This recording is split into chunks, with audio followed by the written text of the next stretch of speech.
What if everything you believed about getting old was wrong?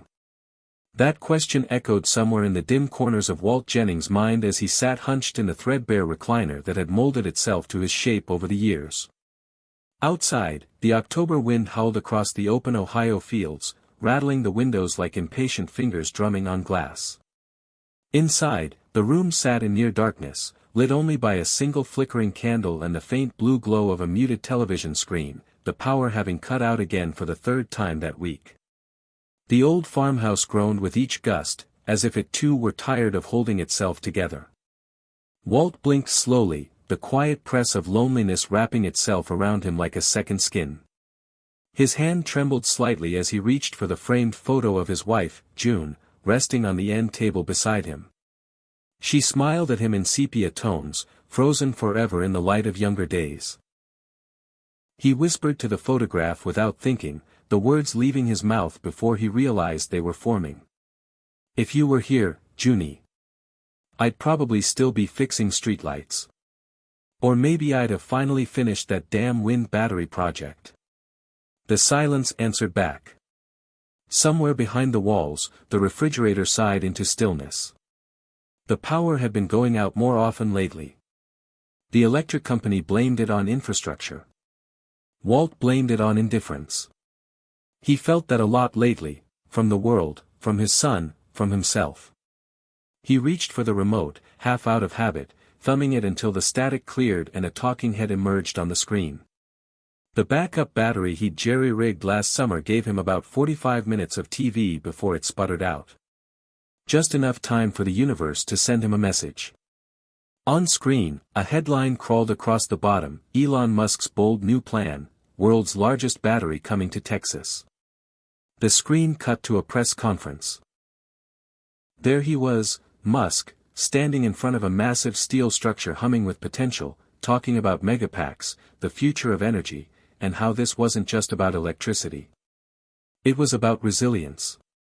About freedom. "We're not running out of time," Musk said, his voice clear and steady. "We're just not using it well." Walt sat up straighter. Something about the way Musk said it, plain, unvarnished, almost like he was daring someone to argue, made something shift deep in Walt's gut. He rewound the clip. Watched it again. "We're just not using it well." The word struck him harder the second time.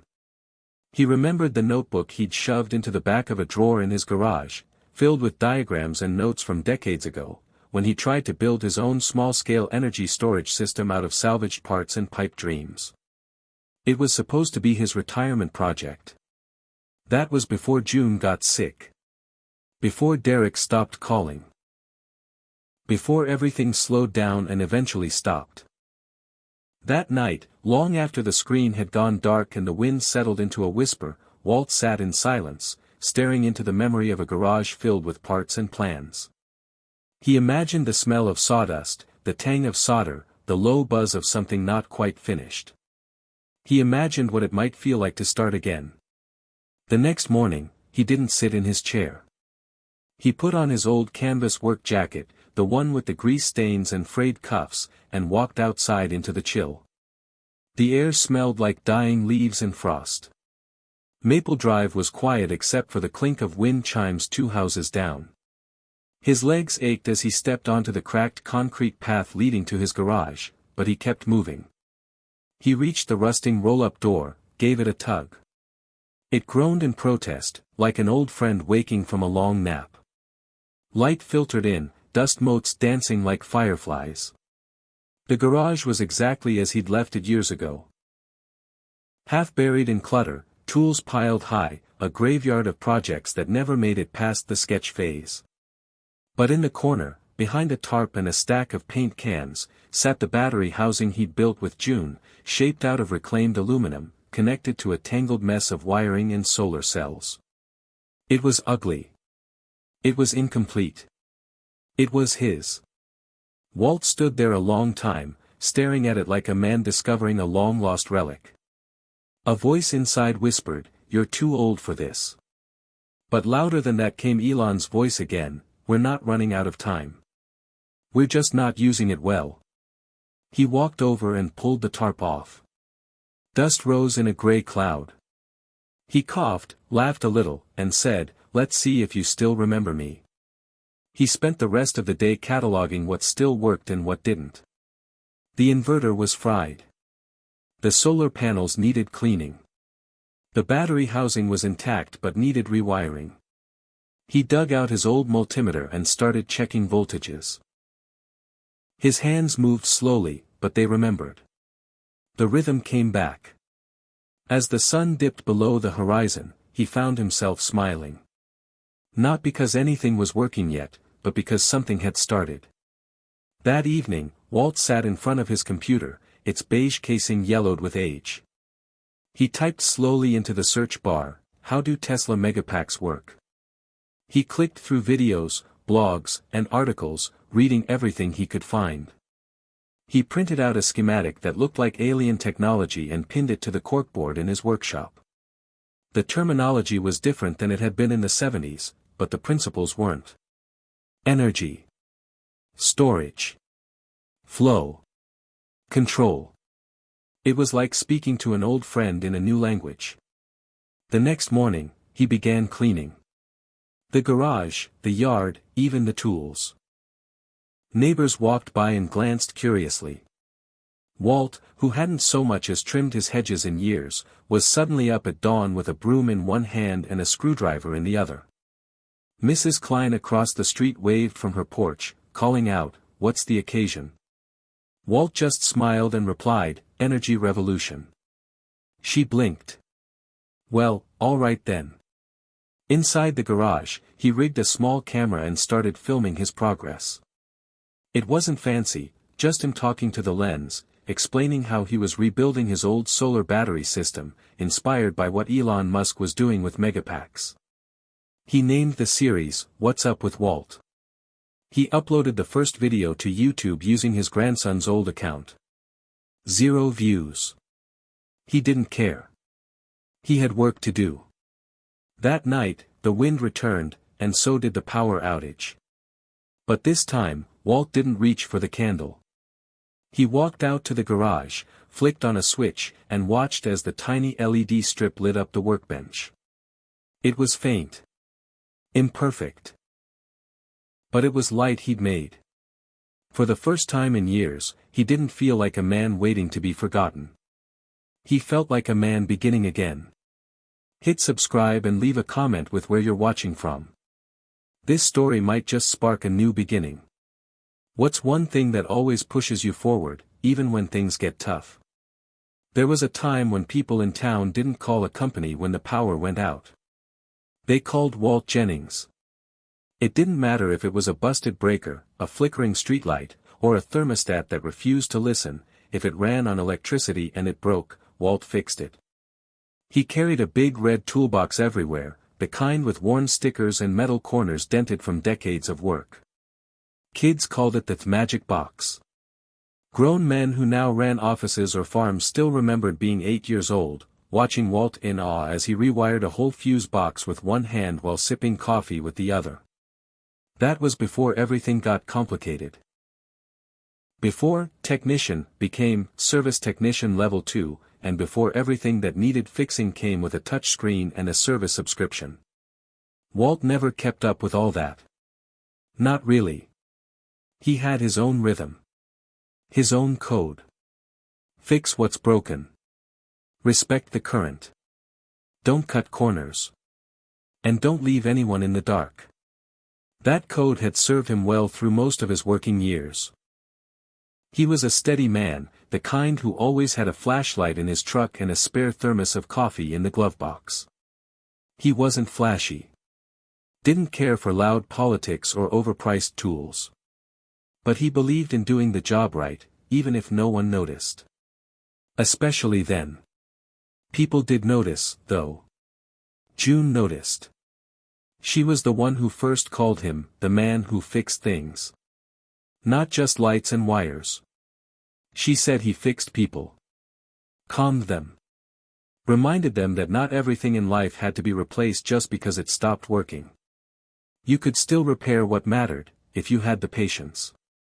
June was like sunlight on cold steel, warm, stubborn, and capable of softening even the hardest edges.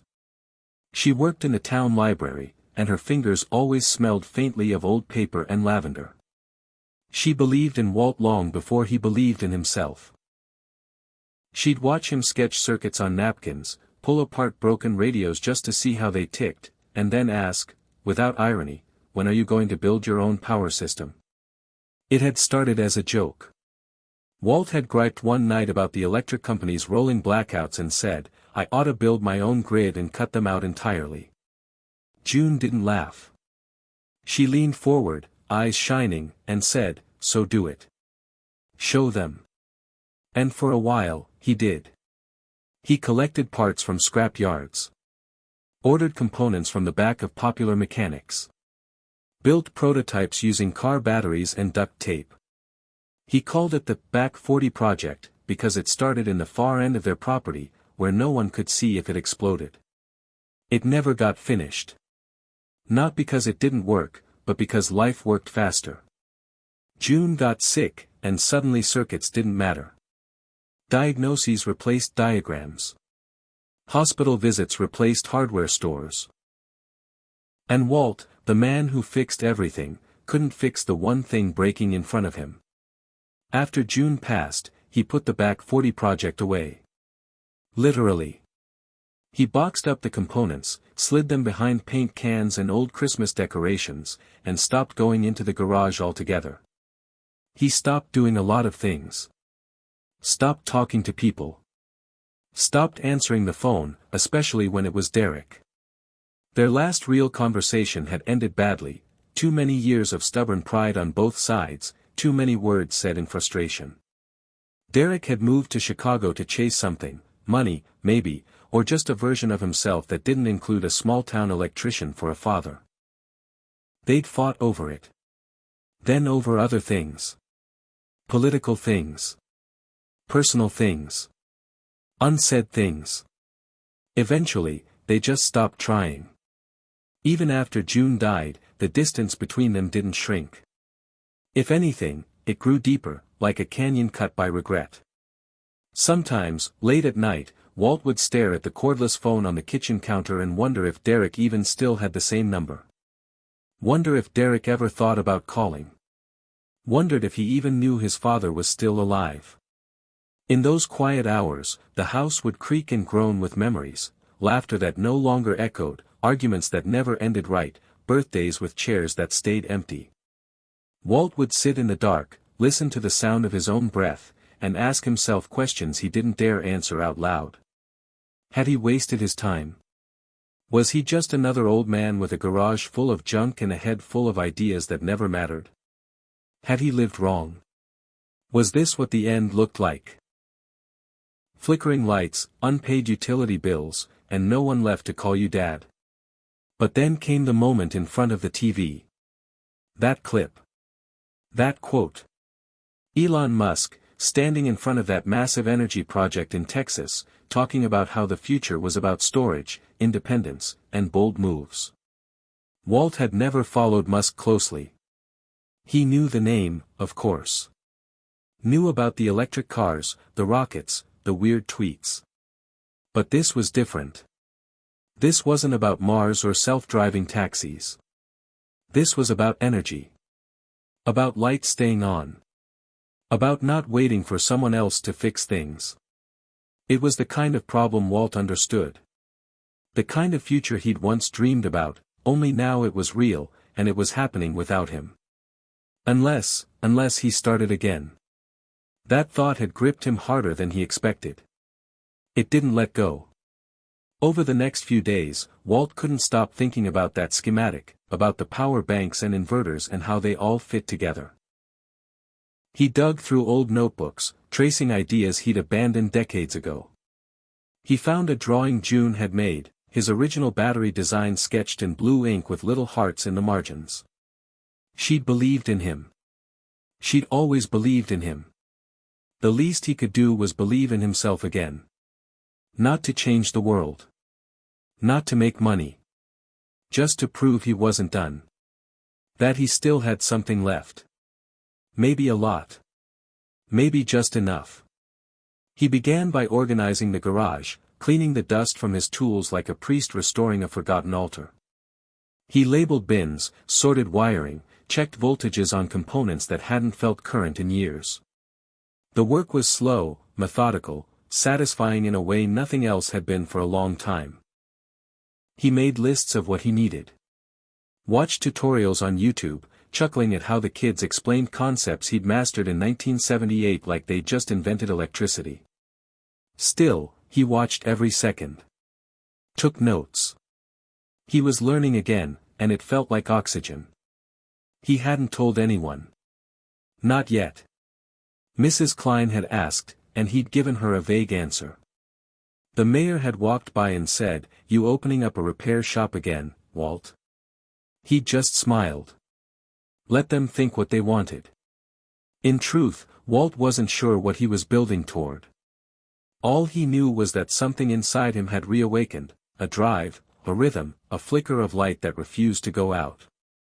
Late one night, as he tested a refurbished inverter and watched a single LED bulb blink to life on his bench, he found himself whispering, "Still got it." And for the first time in a long while, he believed it. He walked into the kitchen, looked at June's picture, and said softly, "I'm gonna finish it, Junie.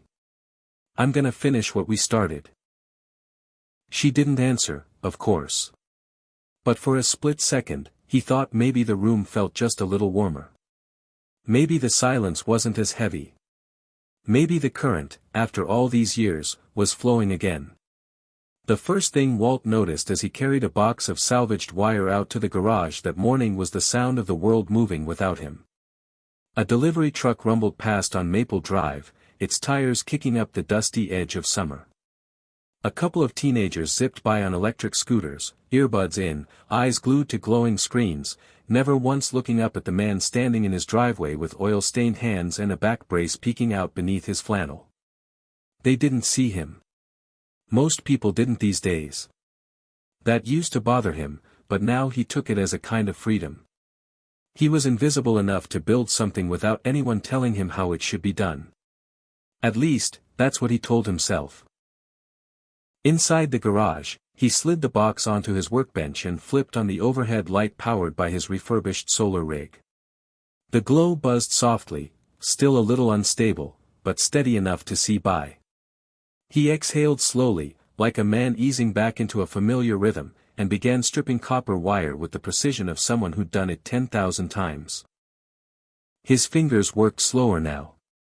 Less snap, more patience. But they worked. That was enough.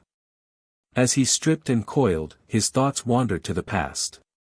Not the golden days of youth, he was over all that, but to a particular Saturday morning 25 years ago when Derek had followed him into the garage with a notebook and a million questions. How does the inverter change DC to AC? Can we power the fridge with solar? What happens if the grid fails? Walt remembered trying to answer all of them while secretly glowing with pride that his boy wanted to know the things that mattered. They'd spent that whole day running calculations and talking about what it would take to make the Jennings home fully energy independent. Derek had even drawn a logo for their imaginary company, two lightning bolts forming a J over a sun. But like most good days, it hadn't lasted. Life got in the way.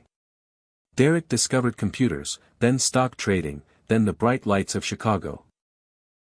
Walt stuck with wires and relays. They stopped speaking the same language somewhere along the line. A sharp rap at the front door pulled him from the memory. He wiped his hands on an old rag, groaned slightly as he straightened up, and shuffled toward the house. It was the mailman, Tom, younger guy, mid-30s, always in a hurry. "Hey Walt," he said, holding out a package, "got something from, looks like Solar Depot." Walt nodded. "Yep. That's mine." Tom raised an eyebrow. "What, you building a spaceship back there?" "Close," Walt replied, taking the box. "More like a microgrid." Tom chuckled. "Sounds like something Elon Musk would do." "Exactly." Tom blinked. "You serious?" Walt gave him a tired but steady smile. "Dead serious." Tom nodded, half respectfully, half bemused, and walked off without another word. Walt brought the package inside, opened it carefully, and pulled out a small charge controller, a newer model he'd been saving up for over 3 months. Holding it in his hands felt like holding a promise. He brought it back to the garage and began fitting it into the panel. The morning passed quickly, each wire a thread reconnecting him to something he thought he'd lost. Around noon, he heard the rumble of another car outside. Curious, he peeked out the garage window and froze. It was Derek's car. Black, spotless, city-plated. Walt's heart did something strange, stopped, then kicked, like it forgot the next step in its own dance. The door opened. Derek stepped out, dressed like a man who just walked off a business call, button-down shirt, slim slacks, phone in hand. He looked up and saw Walt in the window. No wave. Just a nod. Walt stepped out slowly. Derek. Dad. A long pause. No hugs. No tears. Just air full of words they didn't know how to say. Derek glanced toward the garage. I saw the news piece. About the storm. Your name came up. Yeah.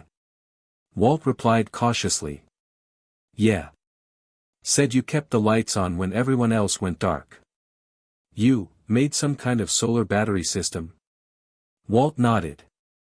Something like that. So what is this, Dad? Some retirement hobby? Midlife, no, wait, end-of-life project. The word stung, but Walt didn't flinch. It's not a hobby. It's what I always wanted to finish. Before everything else got in the way. Derek scoffed lightly.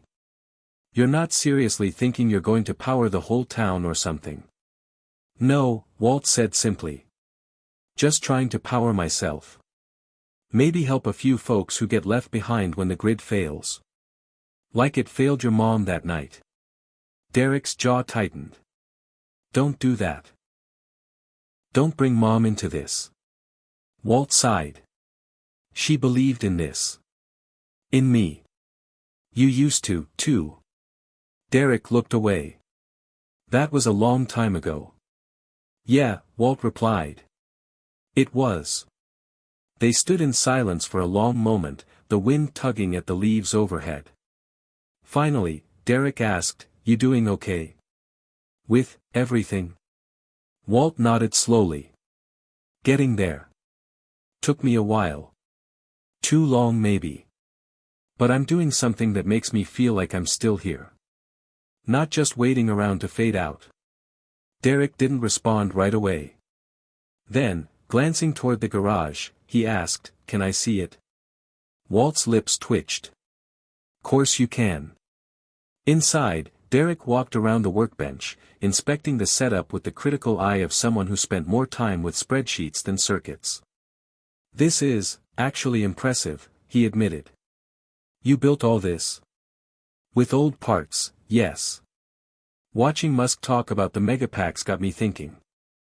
If he can build storage for cities, why can't I build storage for one house? Or one street? Derek tilted his head. You know, he once said the same thing about rockets. Yeah, Walt replied. I remember. Derek picked up a multimeter, tested a lead, and nodded. You ever think about scaling it? Walt raised an eyebrow. What do you mean? I mean, what if this could be more than your garage project? There are grants for community energy projects. Crowdfunding. There's real potential here, Dad. People want independence from the grid. Especially after the last couple of years. Walt studied his son's face carefully. Are you saying you want in on this? Derek hesitated. I'm saying, maybe we could work together. You've got the know-how. I've got the connections. Maybe it's time. Walt swallowed something thick in his throat. You used to call all this junk. Remember? I was wrong, Derek admitted. And you're right. We are running out of time. But maybe not for everything. Walt nodded slowly. Let me show you the battery housing next. They worked side by side for the next hour. Derek asked questions. Walt answered. Sometimes they fell into old rhythms, like they'd never stopped being father and son. As the sun began to set, casting gold across the cluttered garage, Derek said, "You know, I used to tell my friends my dad was an inventor." Walt chuckled. And now? Now I'm starting to believe it again.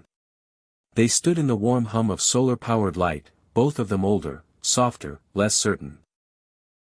But maybe, just maybe, starting something that wasn't too late. Outside, another blackout swept across the block. Inside Walt's garage, the lights stayed on. The battery hummed like it was breathing, a slow, steady exhale that filled the garage with a quiet sense of purpose. Walt sat on a stool, one hand resting on the edge of the steel housing, his fingers tracing the edge of a bolt as if confirming it was real. This wasn't just a half-finished project anymore. It wasn't a pile of salvaged junk or a dream he'd never finish. It was working. It was alive. It was storing sunlight. Every wire, every diode, every soldered joint now pulsed with meaning. That night, as the blackout stretched across town again, his garage stood lit like a lighthouse, soft LED glow spilling through the window like moonlight with intention. The street outside was dark, houses swallowed in silence and flickering candles, but here, energy lived on. Not from the grid, not from luck, but from effort. From memory. From a decision he made in front of a dusty TV and a quote that had echoed inside him like a challenge, "We're not running out of time. We're just not using it well." And now, for the first time in years, he was using time like it mattered. The next morning, he did something small, but bold. He loaded up the back of his old Chevy with a portable version of the battery unit, something he'd cobbled together from spare panels and a deep-cycle marine battery that had spent 3 years under a tarp. He wrapped the leads, checked the voltage, and drove down Maple Drive to the trailer park on the edge of town. A few of the residents there were still without power, and one of them, Edie Mays, was 83 and living on an oxygen concentrator that needed reliable power to run. Walt knocked on her door, holding the inverter under one arm and a coil of cable in the other. When Edie answered, frail and wrapped in 2 cardigans, he simply said, "Mind if I help you breathe a little easier today?" She smiled like she hadn't in a while. He set up the system in 15 minutes, mounting the panel outside her small front porch, connecting the battery to the concentrator with a smile and a shrug. "It's not a Megapack," he said, "but it's enough." She touched his arm and whispered, "You're not just fixing wires, Walt. You're fixing people." That got to him more than he expected. The story traveled fast. Mrs. Klein heard about it by noon. By evening, Pastor Henry from the community church had called asking if Walt might be able to rig something up for their fridge, which had lost hundreds of dollars worth of donated food during the last outage. Walt said yes without hesitation. By week's end, he'd built and installed 5 micro-storage systems using nothing but what he had in his garage and a few donated parts from curious neighbors who showed up just to see what he was doing. He didn't ask for money. He didn't want a committee. He didn't even want recognition. He just wanted the lights to stay on. But recognition came anyway. On a breezy Saturday morning, as he was adjusting the tilt on a south-facing panel for the Hendersons, a white Tesla pulled up to the curb. A woman stepped out, smartly dressed, with a clipboard in one hand and a camera crew behind her. "Mr. Jennings?" she asked. "We're with local Channel 5. We'd love to do a story on you." Walt blinked. "Why?" She smiled. "You're building community-level energy resilience in your garage. During a blackout. At 72. That's news." 75, he corrected. "Even better," she said. Walt hesitated. He didn't like cameras. He didn't like microphones shoved in his face. But part of him, the part that still remembered June's words, the way she believed in the dream before it even had a name, felt something stir. Maybe it was time. Maybe it was worth telling. The interview aired the following Tuesday. Walt watched it on the same TV that had first shown him Elon's quote. He sat alone in his kitchen, coffee in hand, phone turned off. The segment was short, just 5 minutes, but it hit hard. They showed Edie smiling with her oxygen pumping quietly beside her. They showed Pastor Henry's church lit up in the dark. And they showed Walt, standing beside his DIY solar rig, saying something he hadn't even realized he'd said until he heard it back. I figured I could wait for the government or the power company or some expert to fix things, or I could roll up my sleeves and do it myself. One panel at a time. After it aired, the calls started. First from old friends who hadn't seen him in years. Then from local officials. Then from strangers. A woman from Cincinnati asked if he could help her neighborhood start something similar. A group from Kentucky asked if he'd do a webinar. A young engineer from Pittsburgh messaged him on social media saying, "You remind me of why I got into this field." And then came the email. The subject line was simple, "Your story reached the right person." The message read, "Mr. Jennings, we're forwarding your story to Elon Musk's office. No guarantees, of course, but we think he'll want to see what you've done. Regards, Solar Community Initiative." Walt stared at the screen for a long moment. Not because he thought Elon Musk would call him, not really. But because the message confirmed something he hadn't dared believe. His work mattered. Not just to a few people on Maple Drive. But to an idea. A bigger one. The idea that old hands could still build new futures. That age wasn't an off switch. It was perspective. That the lights going out didn't mean the story had to end. The following day, Walt made another change. A small one. But it felt like the beginning of something more. He moved June's picture from the end table to the garage. He placed it right above his workbench, where the sunlight hit it around 10 a.m. every day. So she could see what he was doing. So she could still be part of it. Later that afternoon, he recorded another video for his YouTube channel. This one wasn't just about wiring or voltage drops. It was about belief. About what one small system could do. He looked into the camera and said, "I know some of you out there think you're too old to start something new. I used to think that too. I sat in this house for 5 years waiting for someone to tell me I still mattered. That I could still build something. But no one came. Until I saw a man talk about megapacks like they weren't science fiction, but blueprints. Until I remembered that I still had hands that worked, and a mind that knew how to fix things. If you're watching this, let me tell you, you don't need permission. You just need to begin." He ended the video with a quiet smile and a nod toward June's picture. Some people say the world is changing too fast. But maybe what we need is a few more people who remember how to slow down, look at the wires, and fix what's broken. That video reached over 800 views in 2 days. By the end of the week, it had 3,000. Then 10,000. Walt didn't read all the comments, but some of them stayed with him. "My grandpa is watching this with tears in his eyes. I thought my life was over after 70. Not anymore. Walt, you're the Elon Musk of small towns." He laughed at that last one. "Not quite," he said out loud, "but I'll take it." That night, the sky was clear. No blackout. No wind. Just stars, sharp and endless, stretched above the farmhouse like a silent audience. Walt stood in the backyard, looking up, the garage behind him glowing faintly with LED light, a soft buzz of energy in the air. He thought about all the years he'd wasted thinking his story was already written. That the last chapter had been finished. But maybe stories didn't end.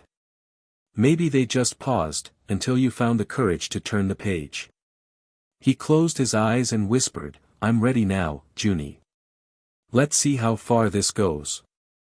It was a Thursday when the phone rang, not that Walt had been expecting it, but something about the way the sound cut through the soft hum of his solar rig made him stop what he was doing immediately. It wasn't the usual robocall ringtone. It was the landline, the old rotary-look phone June had insisted on keeping because she said every home needed one thing that couldn't crash or update itself out of working. Walt had kept it out of habit, plugged into the kitchen wall like a relic, but now, as the ring echoed through the house, it sounded different, like a knock at the door of a closed chapter. He wiped his hands on a towel, crossed the kitchen in a few slow steps, and picked up the receiver. "Walt Jennings," he said, his voice rough from the workshop dust. "Mr. Jennings, this is Tess Michaels, assistant to Elon Musk. I hope I'm not catching you at a bad time." Walt blinked, heart skipping in a way that made his knees lock. For a second, he thought it was a prank.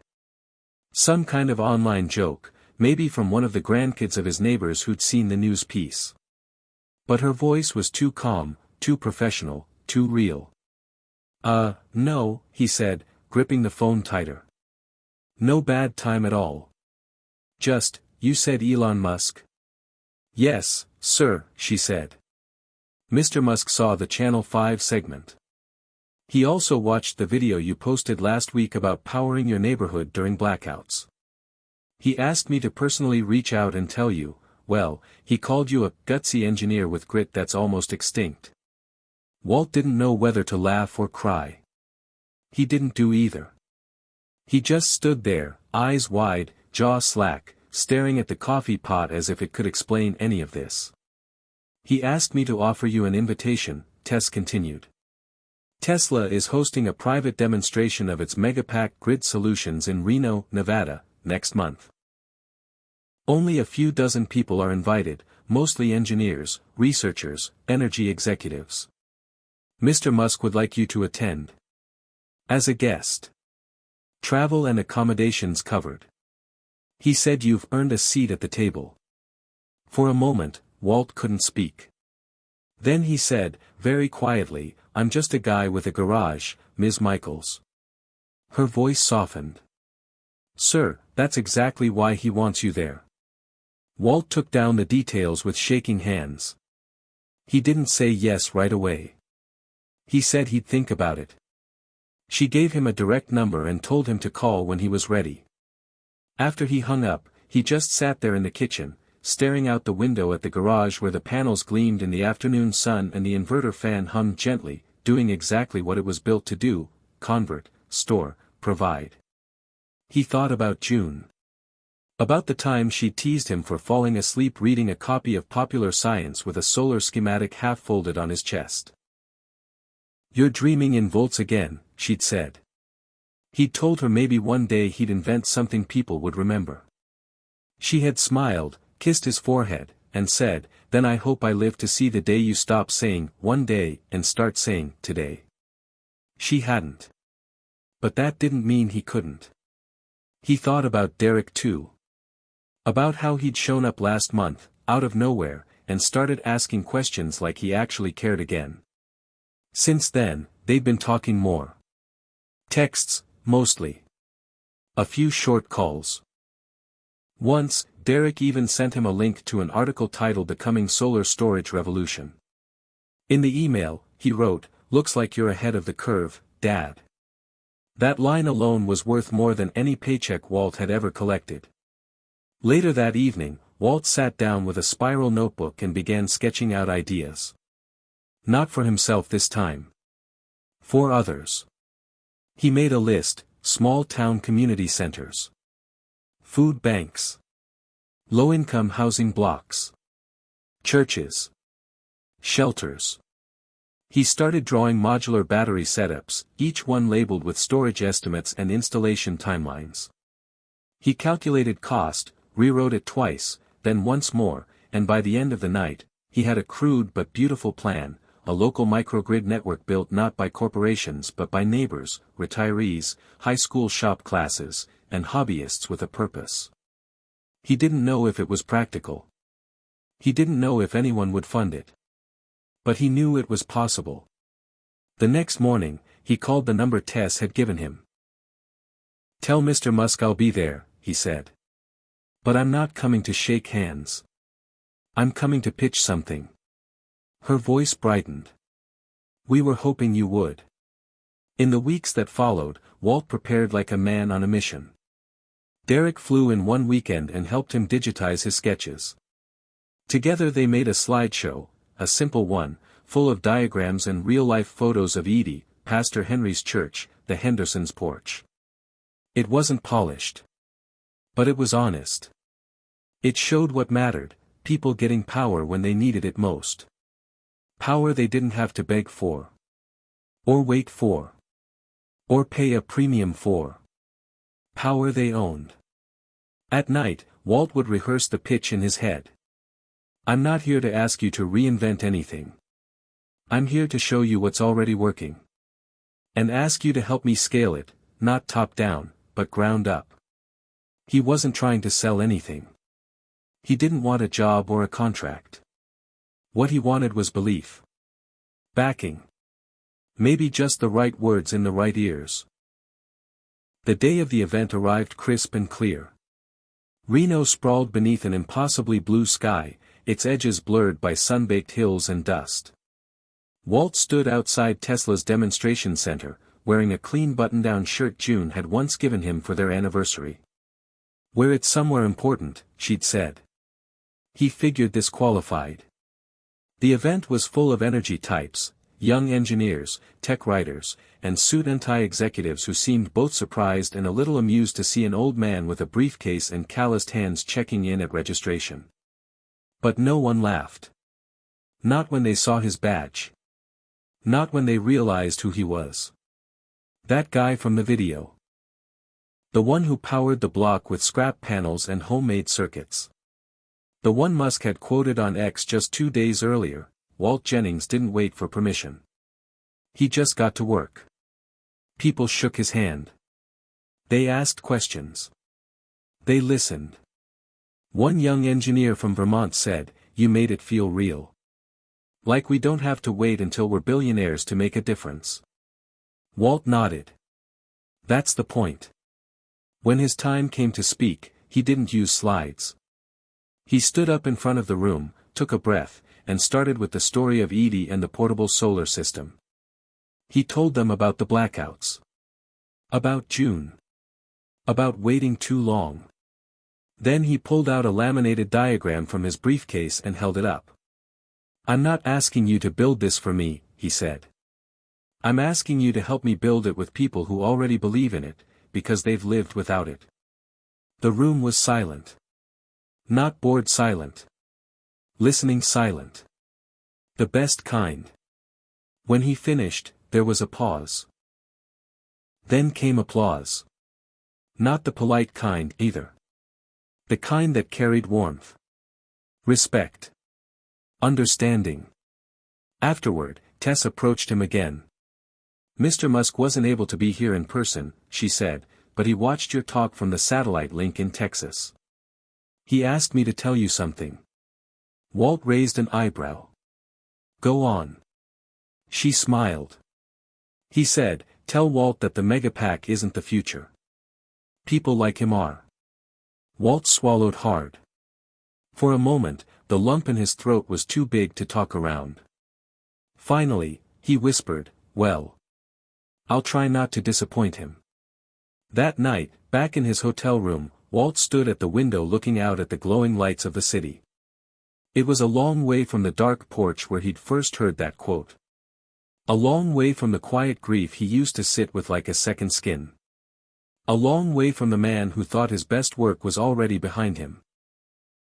He reached into his wallet and pulled out a worn photo of June, the one he kept tucked behind his driver's license. He held it up to the window and smiled. We're just getting started, Junie. Just getting started. Walt Jennings stepped off the plane with nothing more than a carry-on bag and a folded piece of paper that felt heavier than it should have. The Reno air still lingered in his clothes, a dry scent of desert wind and clean ambition, but now he was back in Missouri, back in the land of cracked sidewalks, porch swings that creaked with age, and neighbors who waved whether they knew you or not. Derek walked a few steps ahead of him through the airport, tapping away on his phone, pulling up rideshare apps and scrolling through emails. Walt moved slower, not because of his legs, which had been feeling stronger lately thanks to all the garage pacing and wiring work, but because something inside him had shifted and it didn't want to rush anymore. He'd just spoken to a room full of engineers who didn't dismiss him. He'd shared a plan with some of the smartest people in the renewable space, and none of them had laughed or looked past him. They'd leaned in. They'd asked for copies. And Elon Musk himself, however indirectly, had called him the future. That wasn't a badge he needed to wear, but it was one he didn't take lightly either. Outside, the sky was overcast, Missouri gray. Derek pulled the car around to the terminal entrance, and Walt climbed into the passenger seat without saying much. They drove in silence for a few miles, past the billboards advertising summer carnivals and fireworks sales, past the same fields he'd driven by 1,000 times before, but everything felt different now. Or maybe he did. When they pulled into the driveway, the house stood just as it had always stood, steady, small, the siding faded a little more each year, the oak out front still dropping leaves early like it was trying to hurry fall. The garage door was closed, but Walt knew what waited behind it: circuits, panels, batteries, life. As they stepped inside, Derek set his laptop bag on the counter and cleared his throat. "Dad, I've been thinking." Walt raised an eyebrow. "That's dangerous." Derek smirked, just slightly. "No, seriously. You've got something here. And not just the tech. The whole approach.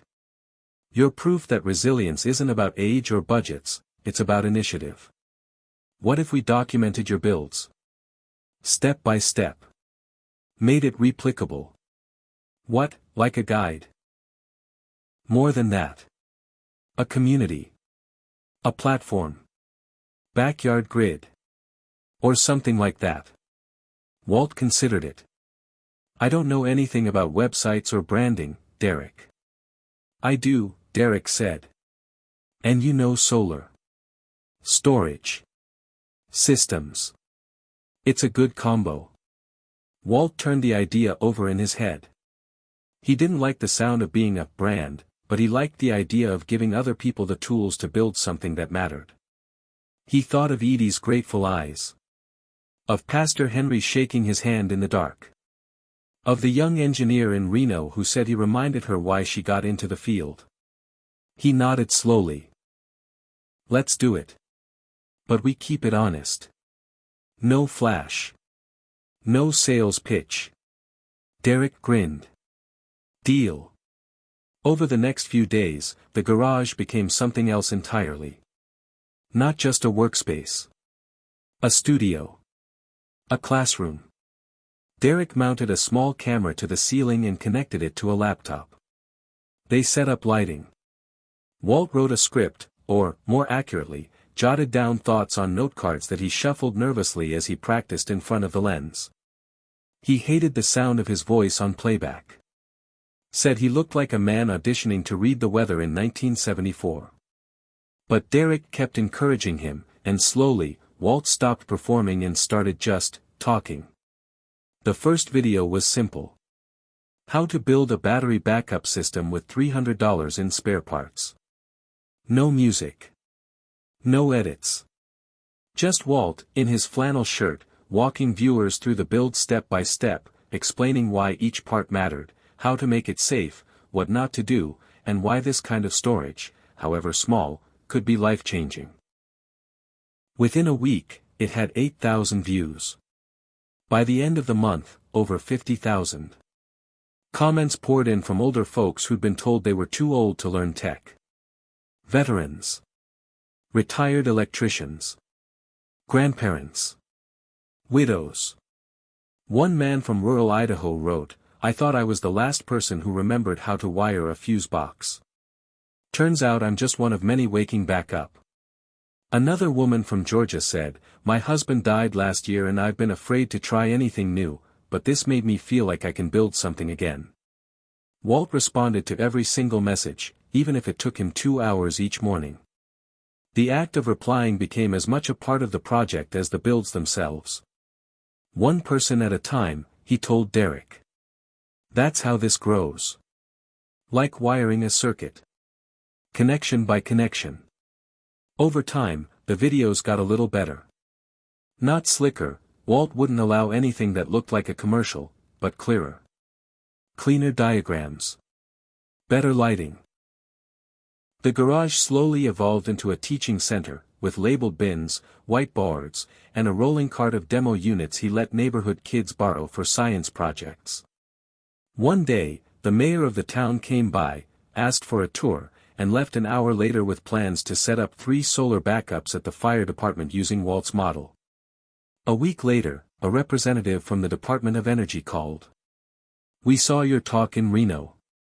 Would you consider joining a Rural Resilience Advisory Board?" Walt nearly dropped the phone. "Me? I don't have a degree in this stuff." "We're not asking for a degree," the voice said. "We're asking for wisdom. And real-world solutions." That phrase stuck with him. Real-world solutions. That's all he'd ever wanted to build. Something useful. Something lasting. Something that didn't require perfect conditions, just enough stubbornness and courage to try. As summer ripened into fall, Walt found himself waking up earlier, feeling stronger, more alive. He still missed June every day. That hadn't changed. But the ache had transformed. It was less a weight and more a pull, forward. Like she was urging him on, whispering, "Don't stop now." One afternoon, he opened an envelope from Derek containing business cards for their new venture. They were simple. White, bold lettering. On the front, Walt Jennings, backyard grid founder. On the back, power doesn't retire. Purpose doesn't age. He stared at the card for a long time, running his thumb along the edge. Then he walked into the garage, taped it to the wall beside June's photo, and nodded. "She'd like that," he said. That night, there was another blackout. Shorter this time, only 2 hours, but the grid had gone down again during a sudden thunderstorm. Walt's phone buzzed with messages. "Lights out again, Walt. Can you help? The freezer's off, any chance you've got one of those portable units left? Mr. Jennings, is it too late to set up a system for my mom's place?" He responded with a yes to all of them. No hesitation. Just action. Derek pulled into the driveway, saw the garage lit up like always, and smiled. Inside, Walt was already working, sleeves rolled up, tools spread across the bench, battery casing open, a new panel waiting to be tested. Derek stepped inside and asked, "Don't you ever rest?" Walt looked up, wiped his brow, and said, "Rest? I did enough of that when I thought the story was over." Derek leaned against the workbench. "It's funny," he said. "Most people spend their whole careers trying to build something that matters. And here you are, doing it after 75. Walt didn't miss a beat. "Maybe that's when we finally know what matters."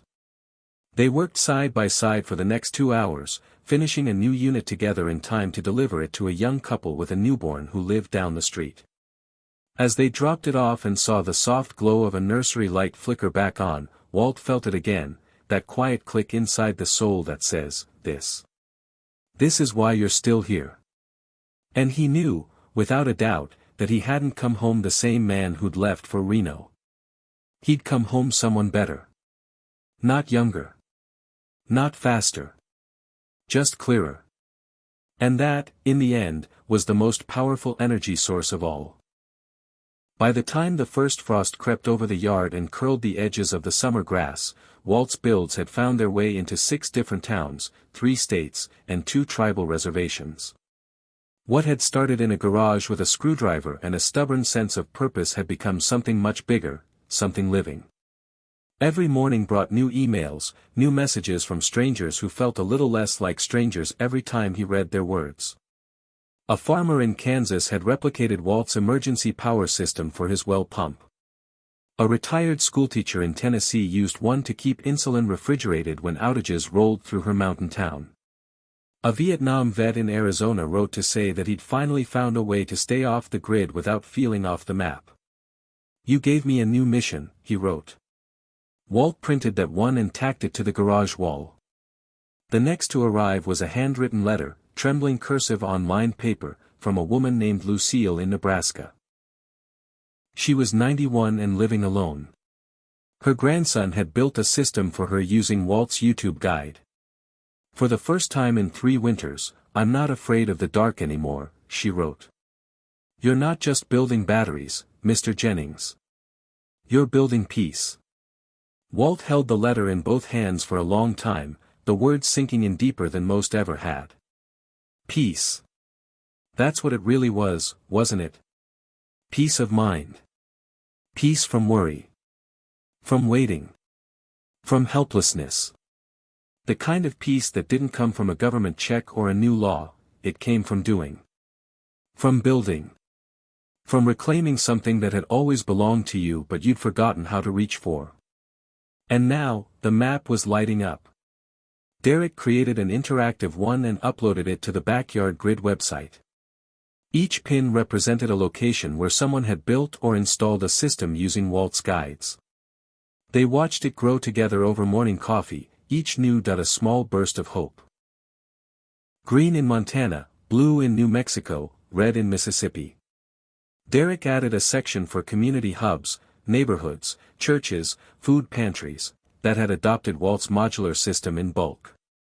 A place in Michigan called and asked how to train high school students on solar wiring. A community college in Arkansas wanted to build a curriculum around his principles. And then, one evening as the autumn wind shook the shutters and the garage glowed with warm yellow light, an unexpected email arrived. The subject line read, "From the Office of the Secretary of Energy." Walt sat down before opening it. Derek, who was at the table beside him working on battery specs, noticed his father go still. "What is it?" he asked. Walt didn't answer at first. He clicked the email open and read silently. "Dear Mr. Jennings. Your work has reached our desks through both formal and informal channels. It is rare to see such scalable innovation driven not by institutional funding or government grants, but by grit, wisdom, and community service. The Secretary would like to formally recognize your efforts in decentralized renewable resilience at the upcoming Rural Energy Futures Summit in Washington, D.C. We invite you to attend as a featured speaker." Beneath that were logistics, contacts, and a sentence that said they'd be honored to fly him out and cover accommodations. Walt leaned back in his chair, eyes wide, lips parted like a man hearing news he didn't dare expect. "They want me to speak in D.C., he finally said. Derek's mouth broke into a slow, proud grin. "Dad, you're going national." Walt shook his head, not in disbelief, but in grounded awe. "I never thought I'd be packing up a suitcase because the federal government wanted to hear about what I'm doing in my garage." "You're not just wiring batteries," Derek said. "You're shifting the narrative." That phrase stuck with Walt all evening. Shifting the narrative. The next day, he went back to work, not because he needed more footage or to meet a deadline, but because he knew the people still needed him. The local food bank had requested 2 more systems, and Mrs. Ruiz, the widow with 3 grandkids down the street, needed help after her heating system failed during the night. Walt didn't just fix things, he explained them. He taught the oldest grandson how to read voltmeters and mount a charge controller. He let the youngest one hold the flashlight while he worked. When it was done and the lights clicked on, their laughter filled the porch like a song he hadn't heard in years. That evening, when Derek asked him how he wanted to approach the speech in Washington, Walt shrugged and said, "Same way I approached the garage. Just speak plain. Tell the truth. Maybe add some numbers to make the policy folks feel useful." Derek laughed. "Fair enough. But let's at least make you a PowerPoint." They worked on it over 3 nights. It wasn't flashy. It was practical. Pictures, maps, costs. Quotes from letters. Metrics showing how much money had been saved in emergency response efforts because of Walt's systems. and a section titled Unseen Capital, The Power of Retired Hands. Derek suggested they end the presentation with a quote. Walt thought for a while, then typed slowly, "We don't stop being useful. We just stop being asked to contribute." When he stood before the crowd in Washington 2 weeks later, in a crisp navy blazer June had once picked out, just in case you ever win a Nobel, Walt felt calm. Steady. He wasn't nervous. He was ready. The room was full of polished suits and high-level thinkers, most of them half his age, but when he began to speak, softly, clearly, with the careful rhythm of a man who measures twice and cuts once, the room listened. He told them about Edie. About the church. About the blackouts and the fear in people's eyes that had nothing to do with the dark and everything to do with being forgotten. He told them about Derek. About reconnecting through circuits, through purpose. He showed them the map. Showed them what happened when people were trusted to learn again, to matter again. The technology exists, he said, but what we're missing is the will to decentralize power, literally and figuratively. We've spent decades telling people they're too old, too slow, too out of date. But they're not. They're experienced. They're patient. They're builders. And when you give them the tools, they will surprise you. He ended with a quiet line that landed heavier than 100 stats could: you don't have to start big. Just start. The applause was long and heartfelt.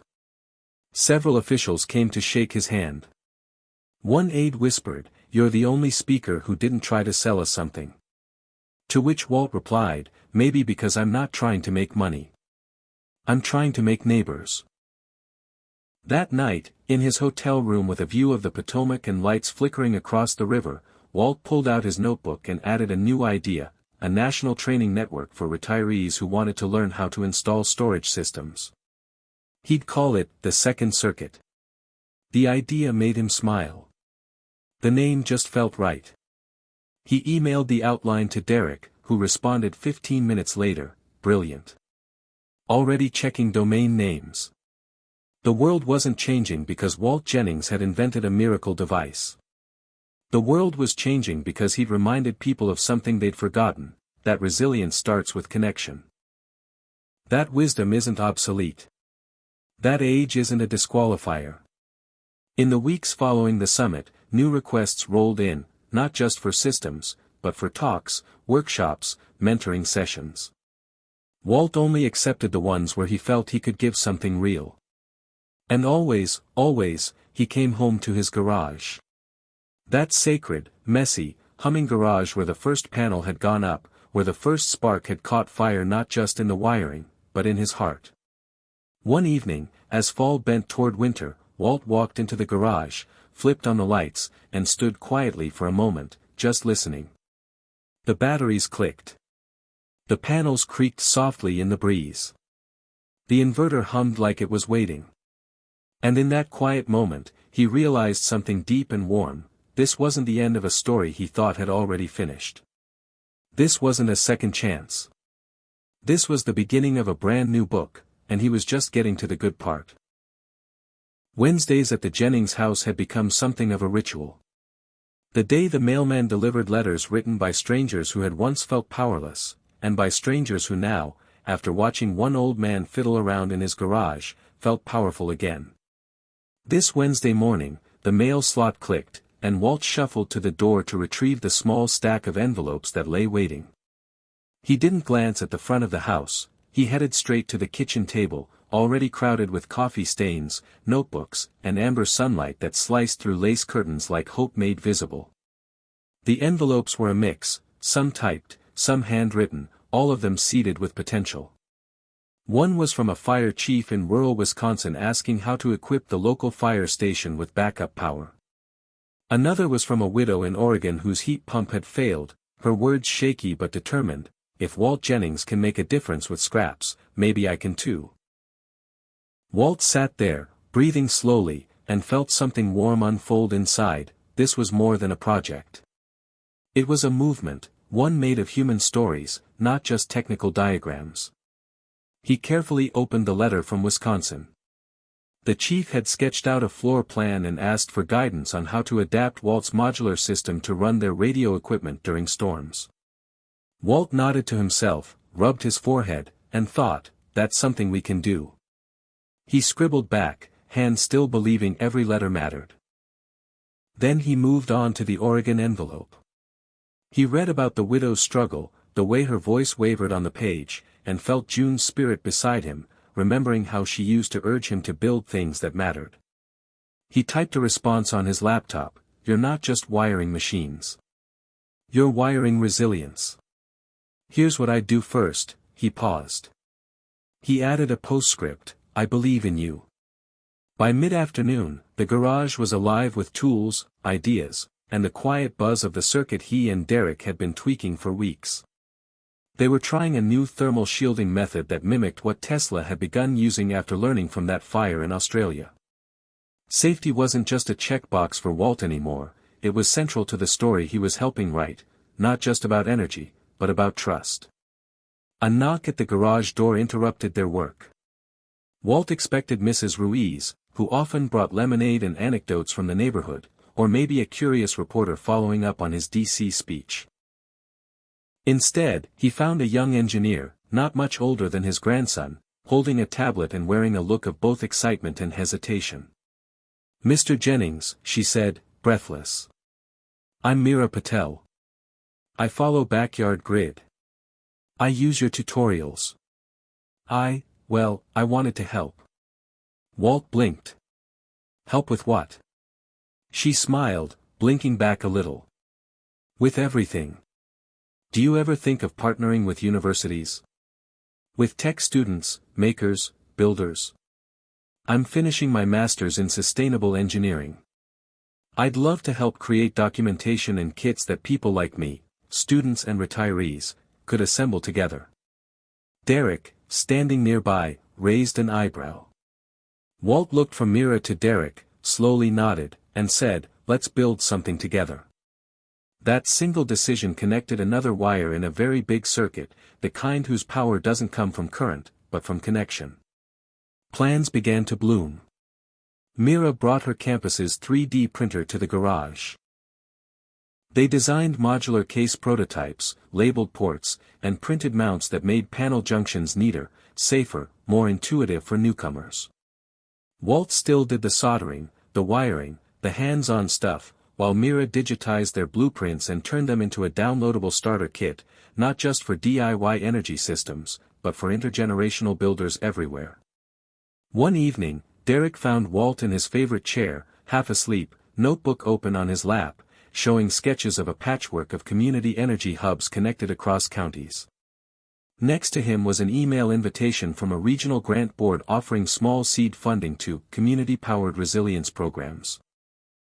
He woke when Derek settled across from him. "You gonna apply?" Derek asked. Walt rubbed his eyes. "You think we should?" Derek smiled, gentle. "We've got more than stories now. We've got structure. People. A toolkit. A spark. I think that's grant ready." Walt sat still for a long moment, postage stamp quiet. And then, "Let's do it." The next morning, he recorded a video in the garage. No audience, no big announcements, just him, Meera behind the camera, and that steady hum of possibility. "We're launching the Backyard Grid Starter Kit," he said. "It includes everything you need to build your own backup energy system. The parts list. Safety instructions. A guide to community workshops." The words felt different to say out loud. But they felt right. Soon after, the grant application was submitted.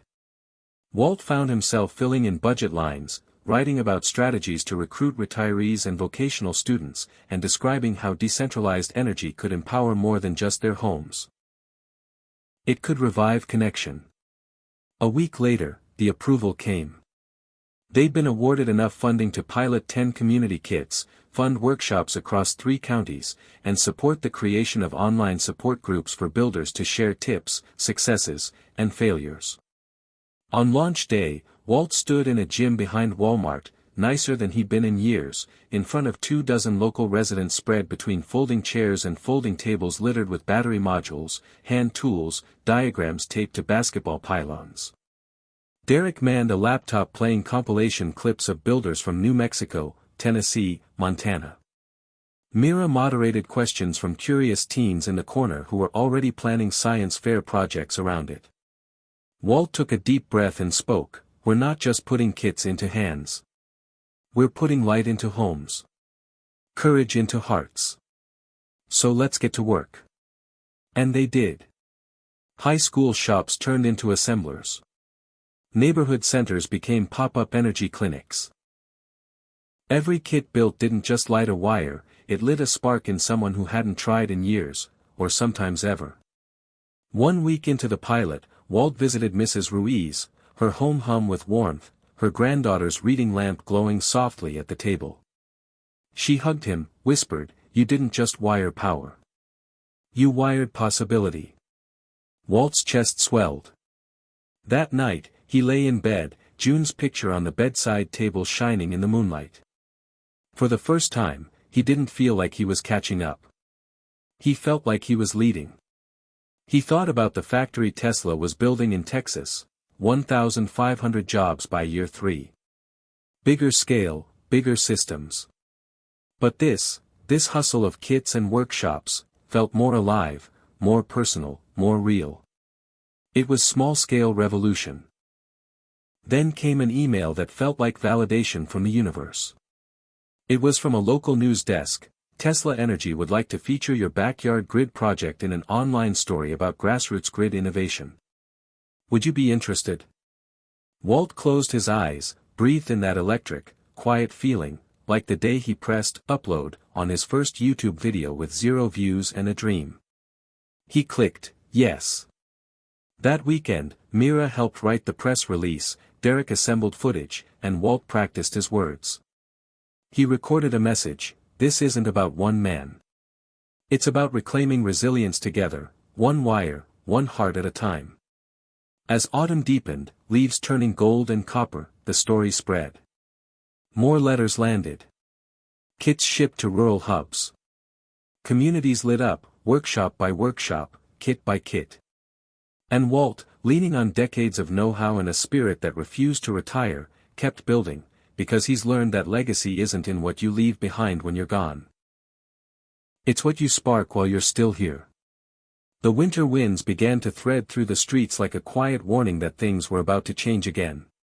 Snow dusted rooftops, and the daylight hours shrank little by little until the sun felt more memory than warmth. In most places, that would mean fewer power outages, infrared heaters humming, furnaces running. But in Walt's world, it meant something else, moments to test what resilience really meant. When dusk arrived earlier, people still lost their power. Ice weighed down branches until they snapped, sending lines crashing. Yet, for those who had backyard grid systems, whether the Wisconsin fire station or Lucille in Nebraska, the light stayed on. The irony was not lost on Walt that the same technologies Elon's Tesla Megapacks were pushing on a massive scale were now keeping homes alive in the most intimate ways. Notes flooded his inbox, messages from winter-weary residents. "Your system kept the freezer from thawing, Mr. Jennings. Our kettle still boiled for tea. My son's first call home in months didn't blink her phone off." Walt printed a few of the standout messages and taped them to the wall above his workbench, where June's photo also stared back at him, smiling. This wasn't about headlines or recognition. It was about people's deepest comforts preserved by hands that didn't think the story was over. Lit by LED strips above his head, Walt hunched over a new circuit, wiring a surge protector for a client who ran a rural dialysis clinic. Mira stood close by, sketching a flowchart of how the surplus power from each backyard grid unit could be shared across multiple homes in a micronetwork, a regenerative design inspired by Musk's idea of energy flexibility. They were testing a solution that was more than redundant, it was communal. The garage felt alive with intent. And yet, in the midst of it all, there was this metric that kept returning to Walt's mind: purpose. It wasn't rocket science. It was something older and furrier than that. A spark of meaning when you thought you were just a shadow of your former self. Then came the call. The county's Department of Health was reaching out. A small clinic on the reservation had been knocked out for hours during the last storm. Plus, the emergency generator had run out of fuel. No dialysis. No pediatric heaters. That wasn't just comfort. That was life-saving energy. Could Walt help? Of course he could. He drove with purpose, loaded with modular units designed for low-light performance, built just for moments like this. When he arrived, the clinic stood in the gray dusk, curtains flicking in broken light, the generator sputtering on its last breath. Walt didn't need permission. He walked right in, set a unit outside, connected it, tested voltage, and flicked the switch. The clinic lights glowed back on. The digitals hummed. Nurses exhaled. A silence settled, deep and sure. When he walked outside, a nurse, young, determined, noticing he had to rest a hand on a wall to catch his breath, pressed her hands on his arm and whispered, "You didn't just wire us back into power, you wired us back into care." It was a weight that sank inward until it became the foundation under his feet. This was not heroism. It was service. And service, Walt believed, was something a man could give even in his winter years. Back at the garage, Walt and Mira worked late into the night, modifying the flowchart. "We need a redundancy alert," she said. "Something simple." Walt nodded, soldering in a microcontroller module while the radio played quietly, a club carol station, echoed by winter static. The closer to Christmas it got, the harder it all felt. The ache in Walt's chest, the one next to June's picture, flared up in quiet moments. But this ache was not emptiness anymore. It was love. Love made more palpable because he was filling it with action. The next morning, Derek sent a buzz on his phone. The Federal Grant Board wanted a midterm report. They wanted data. They wanted numbers. They wanted to know how many people had got through the storms, how many hospitals remained running, how many kids slept without melting ice packs under their ankles. The numbers piled up: 25 backyard grid units deployed that winter, 8 clinics kept alive, hundreds of homes that never blinked out. Walt crunched them alone at the kitchen table, the winter sun low and slanted across his coffee. He drew a chart in ink. He didn't build graphs, they felt too cold.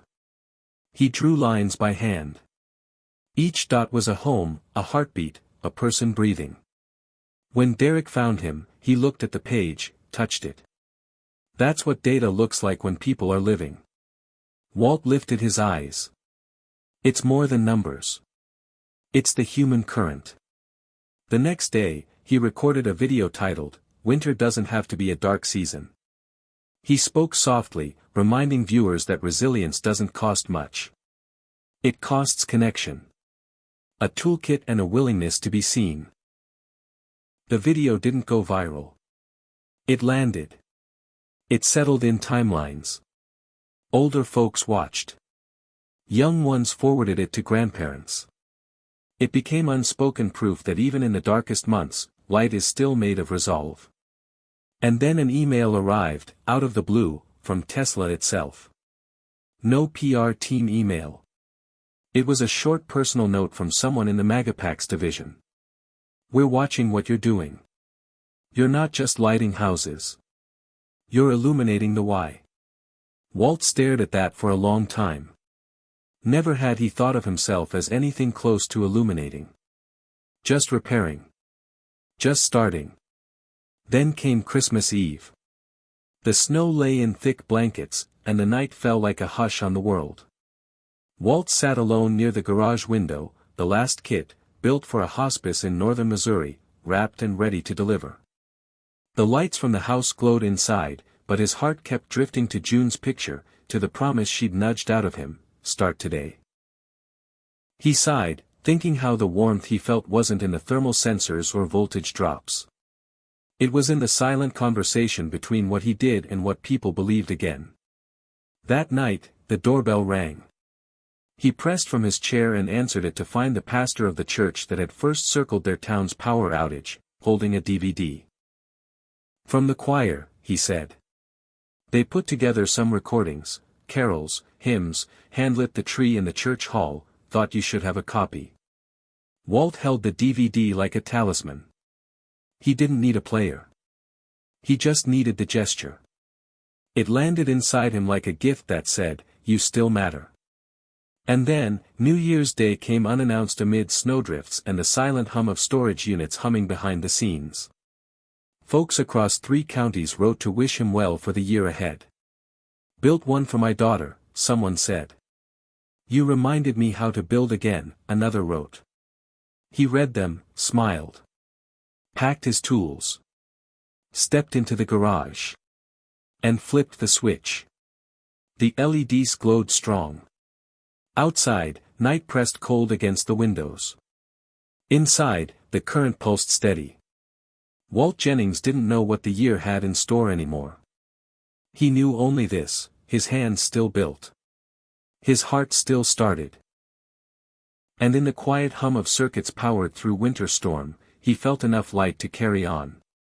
Hit subscribe and leave a comment with where you're watching from. This story might just spark a new beginning. What's one thing that always pushes you forward, even when things get tough? The day Walt had feared finally arrived, or at least the part of it he'd been warned might come. A minister from the rural reservation called in the early dawn with worried urgency in her voice. The makeshift microgrid they'd set up last winter failed during an unexpected deep freeze, and the medical refrigerators kept at the health outreach cabin were now iced over, threatening the only stockpile of critical vaccines for miles. It felt like a crack in the foundation of everything they'd built. Walt bundled himself against the cold, flipped on the heater in the garage, and stared at the shelves of components organized with near-obsessive precision. He didn't like failure. Not because he believed he was infallible, but because failure meant someone was sitting in the dark waiting for a fix. He knew he could find one. It took hours of troubleshooting, meter readings, wiring checks, component swaps, but it wasn't long before he saw the issue. The temperature had plunged far lower than any chart predicted, and one of the modified battery banks hadn't shut its charge cutoff in time. It froze solid. A thermal tragedy, an oversight that Walt should have foreseen. He stared at the damage like a man watching a piece of his own heart crack. He called Derek. "We failed," he said simply. Derek's reply came quick and steady, "Then we fix it. That's what we do." That wasn't just procedural encouragement. That was love. In the cold morning light, Walt reached for Mira. She showed up within the hour, her cheeks bright from the frost and her eyes sharp with determination. Together, they pulled the broken module apart, made digital notes, photographed the frost patterns along the battery housing, and drafted a new shielding design with active thermal cutoff. It wasn't perfect, but it was better. A lesson built from cold. By midday, they had a working prototype. Walt tested it under an open window with floor fans blowing icy air. It stayed integrated. It held voltage. It hummed without sputter. It worked. The outreach staff called hours later in near euphoria. They'd rebooted the refrigerating system. The vaccines chilled again. In the same night, children slept with soft glow of light, tablets charged, parents breathing easier. Walt closed his eyes, exhaling with a kind of sacred relief. Failure had happened, but it didn't linger. It had been flanked by resilience. That evening, the garage felt different, not because it failed, but because it learned. Those lessons formed a new layer in the sacred hum of circuits and ideas. In the following week, Walt posted a video titled, "When It Freezes, Fix It, What Winter Taught Us." It wasn't polished. It was honest. He started with the failure, breath steady. Then he showed the redesign. The updated module, the shielding, the logic cutoff. He called it, "Failing Forward, Shining Brighter," and in the quiet post, the comments overflowed, "Thank you for showing us how to get back up. I watched my old dad struggle with falling behind tech. This video reminded me he still matters. You rewired courage into Winter. But beyond the words, something else shifted. Grants came in for research on frost-resistant battery housing. A university contacted them to co-author a paper on grid resilience in extreme temperatures. A small factory offered to 3D print prefab protective casings for kits. Requests to update the backyard grid starter kit rolled in. Add winterized parts. Add failure protocol. Add David and Goliath stories. You don't just build a network of circuits. You build a network of trust. And every failure survived grows stronger.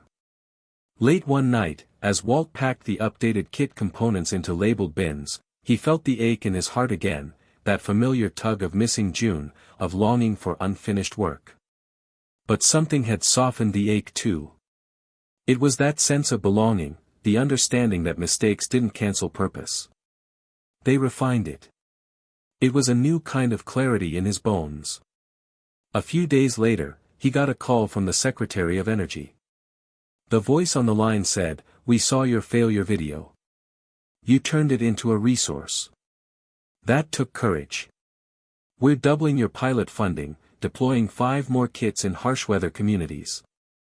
Walt paused. Everyone needs a chance to rise, he thought. Even in broken things.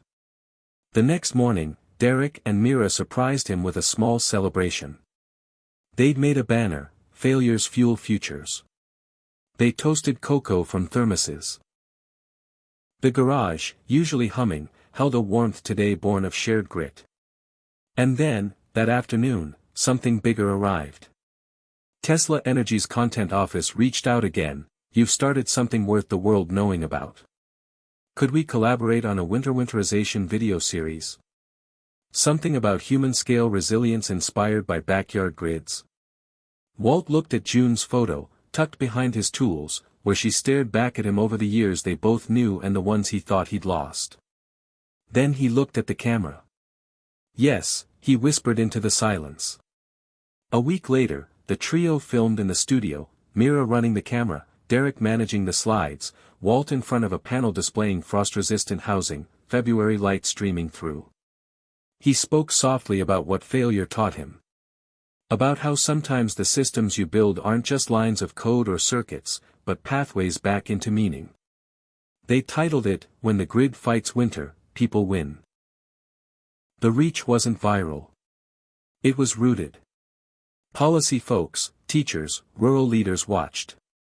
They forwarded it to community boards. They wrote back, "Can you teach a workshop? Do you consult on shelters?" And slowly, snow melted into early spring. The calendar turned.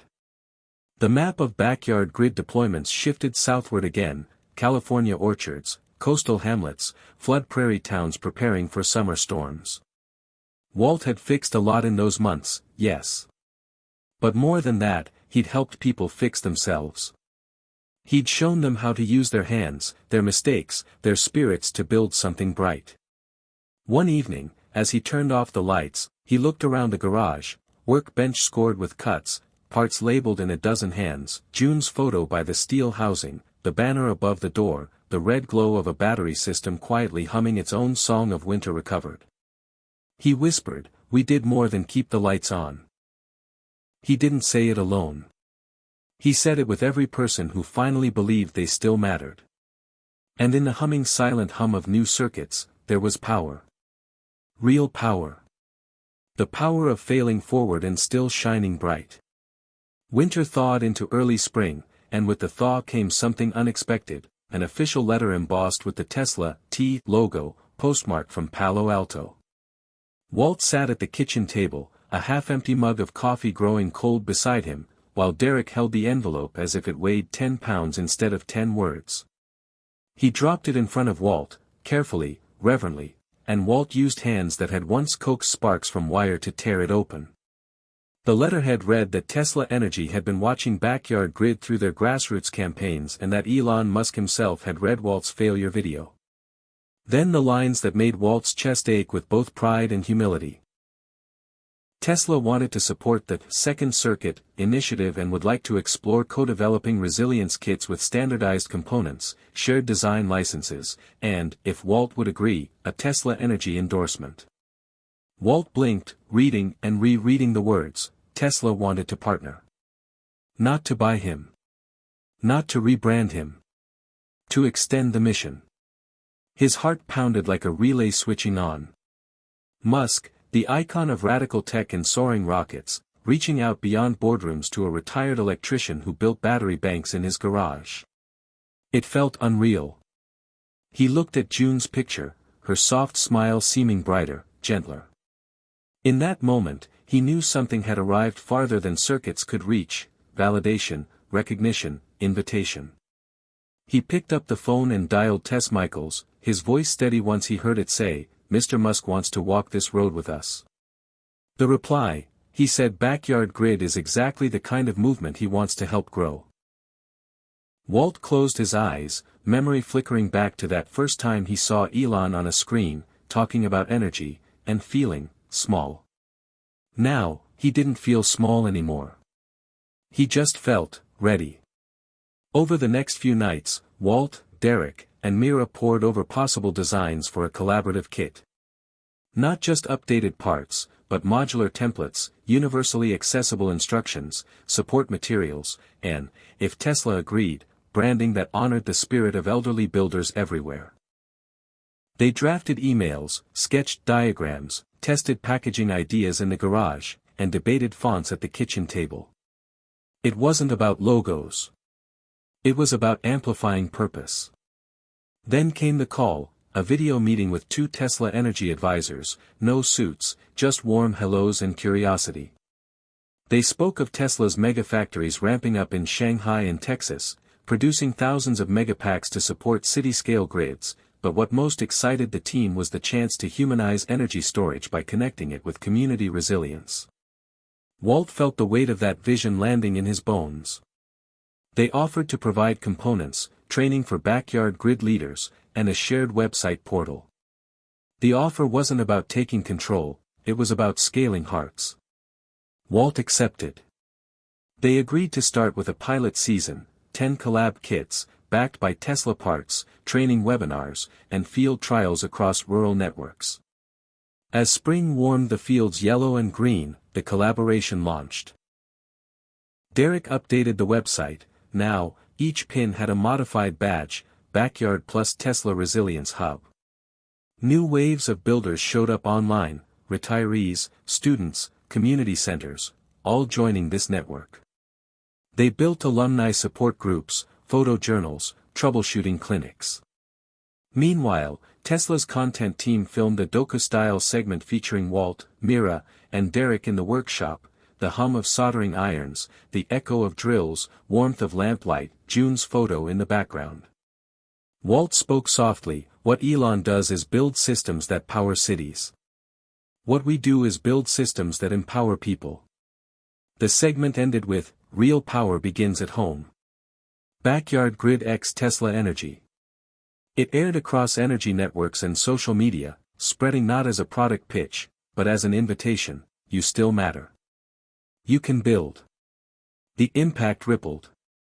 Requests poured in for kits, for workshops, for teaming up. A university professor invited Walt to co-teach a class. A rural school district asked him to run STEM camps. A daycare director in Iowa wanted to install a resilience module for emergencies. Walt said yes to the ones that felt real, where he could be a teacher, not a celebrity. Homes across the heartland lit up again during outages. Clinics stayed open. Stories arrived, an aging vet setting up his first system since the war, a grandmother powering her sewing room so she could make masks in the next blackout. With the collaboration, he used MP3 annotated diagrams that Tesla offered, but he also insisted on hand-drawn schematics, written notes, and circuit analogies for those who needed the feel as much as the visual. Crafting wasn't lost just because return on investment mattered, it was just part of translating belonging. That summer, Tesla's new Texas megafactory advanced toward opening, with promises of 375 jobs in year 1 and up to 1,500 by year 3. On the other side, Shanghai's megafactory had already begun mass production in early 2025, rolling out 10,000 megapack units capable of 40 GWh of storage annually. Big grids. Big power. And then came backyard grid, small modules, small towns, big hearts. One evening, Walt stood in the garage, flipping off the last lights. The room buzzed, tangled with wires, tools, maps, glue sticks, solar cell fragments, and that simple phrase on a laminated card: power isn't built behind walls. It's built at your workbench. June's photo glowed in the lamplight. Walt whispered to it, "We wired more than circuits this time. We wired belief." Outside, across towns and homes, lights flickered on. Faith inside people glowed, like a sunrise. And that, he thought, is how revolutions start. Not when giants build tall, but when quiet heroes resist the dark, toolbox in hand. Spring had rolled into summer, painting the horizon in hazy sunlight and hopeful beginnings. Walt stood outside his garage, looking at the hundreds of pins scattering across the backyard grid map online. Some marked rural homes lit by the kits he and his team built, others noted schools, clinics, and huddle spaces powered through blackouts. Each pin pulsed with a story, of courage, reconnection, rediscovery. But beyond those small sparks of hope rose giants in the background: Tesla's own megafactories, expanding power on a scale he could only have dreamt of while rewiring an old inverter in his garage. He clicked open an article on his phone. Tesla was building a new megafactory near Houston, Texas, a 1 million square foot production hub for Megapack energy systems. The facility, to be located near Katy in Waller County, would employ roughly 1,500 people by its third year, 375 in the first year, then growing steadily beyond that. The tax abatement and investments, $44 million in facility upgrades, $150 million in manufacturing equipment, were staggering. Walt breathed deep. He had never aimed to build megafactories. His life was a toolshed and a front yard. Still, the echoes of these breakneck industrial builds felt familiar. He thought of the Tesla energy storage factory they'd heard about in Shanghai, constructed in just 7 to 9 months, ready to churn out 10,000 units a year. Each megapack held enough juice for 3.9 megawatt-hours, 3,600 homes lit for an hour. It was the stuff of dreams. Then, he logged into Tesla's announcement confirming the Shanghai plant had ramped up production amid a global surge in energy storage demand. Walt stared at the numbers on the screen. Gigawatt-hours. Megafactories. Price wars. Global supply chains. And somewhere beneath it all, a different current pulsed: small hands guiding old battery modules, learning again, lighting homes again. That afternoon, he called a meeting, him, Derek, and Mira in the garage, tools quiet for once, backs to the new Tesla news articles pinned on the wall. "We may be small," Walt began, voice soft, "but we're not insignificant." He pointed to a slick rendering of the Houston plant on his tablet. "That is power. That's scale. But our power is different. It's people." He laid out a plan, Project Bridge, he called it. The goal, a special edition, resilience kit, combining Tesla-backed components with backyard grid's human-centered design. Kits would include ruggedized modules vetted for winter freeze and include hand-drawn instructions, invitation for communal builds, and optional add-ons for vocal learners who want to teach younger family members. The kit would carry Tesla parts but also Walt's wisdom, his fingerprints, his lessons. Mira and Derek helped him create mock labels, a welcome note, a 2-tone manual, standard specs with a second layer of stories: Lucille's winter peace, Edie's oxygen humming, the clinic that came back to life. They proposed distributing 100 kits in pilot communities, from dusty plains to icy cabins. A demonstration of convergence between mega and micro. They submitted the proposal to Tesla's collaboration team. A week later, they received a video call from Tesla Energy's Director of Community Initiatives. She said, "Elon wants this. He says it's not just infrastructure. It's inspiration. Warmth pooled in Walt's chest. Not just because Tesla recognized them, but because what he'd always believed, that power starts at the workbench, was resonating with giants. In the following weeks, work accelerated. Tesla provided rugged batteries and solar panels, Walt curated storytelling inserts. Mira digitized blueprints, Derek queued up Zoom workshops. Together, they trained a cohort of volunteer ambassadors, retirees, students, teachers, to run backyard workshops in their towns. 30 workshops. 100 kits reaching 90 communities. And all rooted in the personal. Meanwhile, the megafactory in Texas broke ground, trucks rolled in. The Shanghai facility began shipping Megapacks overseas after its ramp-up. Tesla's energy unit continued to grow like wildfire. Walt watched the headlines roll in, not with envy, but with the reassurance that the world was waking up, and backyard builders were already lining the front. One evening he caught the television, heavy showbiz specials on new energy infrastructure, but he turned it off. Instead, he wandered into the garage and found Mira soldering a connector, Derek scanning messages from new kit recipients, and Walt's own hands guiding a community volunteer through wiring. He paused at a handwritten note taped next to June's photo, "Electricity is kindness in motion." It wasn't flashy. It was small, and infinitely powerful. He sat down and drafted a message to his growing network, "You're proof that resilience isn't measured in gigawatts. It's measured in grit. In elders who learned again. In homes that didn't go dark." He signed it, Walt Jennings, Backyard Grid and Tesla Resilience Bridge. A month later, he received a video from one of the pilot towns, a senior center in Nebraska. They showed their building, its lights glowing during a storm, powered by one of the collaboration kits. A former teacher in a rocking chair said, "I taught kids to read. Now this teaches me I can still power my purpose." Tears stung his eyes.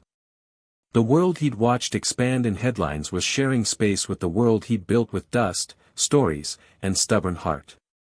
Standing in his garage again, among tools and latches and human-sized systems, he thought, revolutions don't always start in megafactories.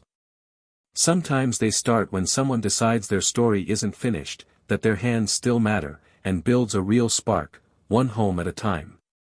When the phone rang that cold May morning, Walt expected a request for help. Another power outage, a clinic in need, an elderly neighbor stuck in the dark. Instead, it was his son, Derek, and his voice held something Walt hadn't heard in years, hesitation. They hadn't spoken like this since the garage incident, the day Walt nearly burned out his heart trying to rebuild what decades had broken. Walt hadn't meant to hurt Derek, but pride and distance had done that for him. He had missed years that he'd never get back. The voice across the line wavered. "Dad. I saw the Backyard Plus Tesla launch. You look good. Really good." Walt's chest tightened. He swallowed. "Thanks. How are things?" Derek's answer was a long pause.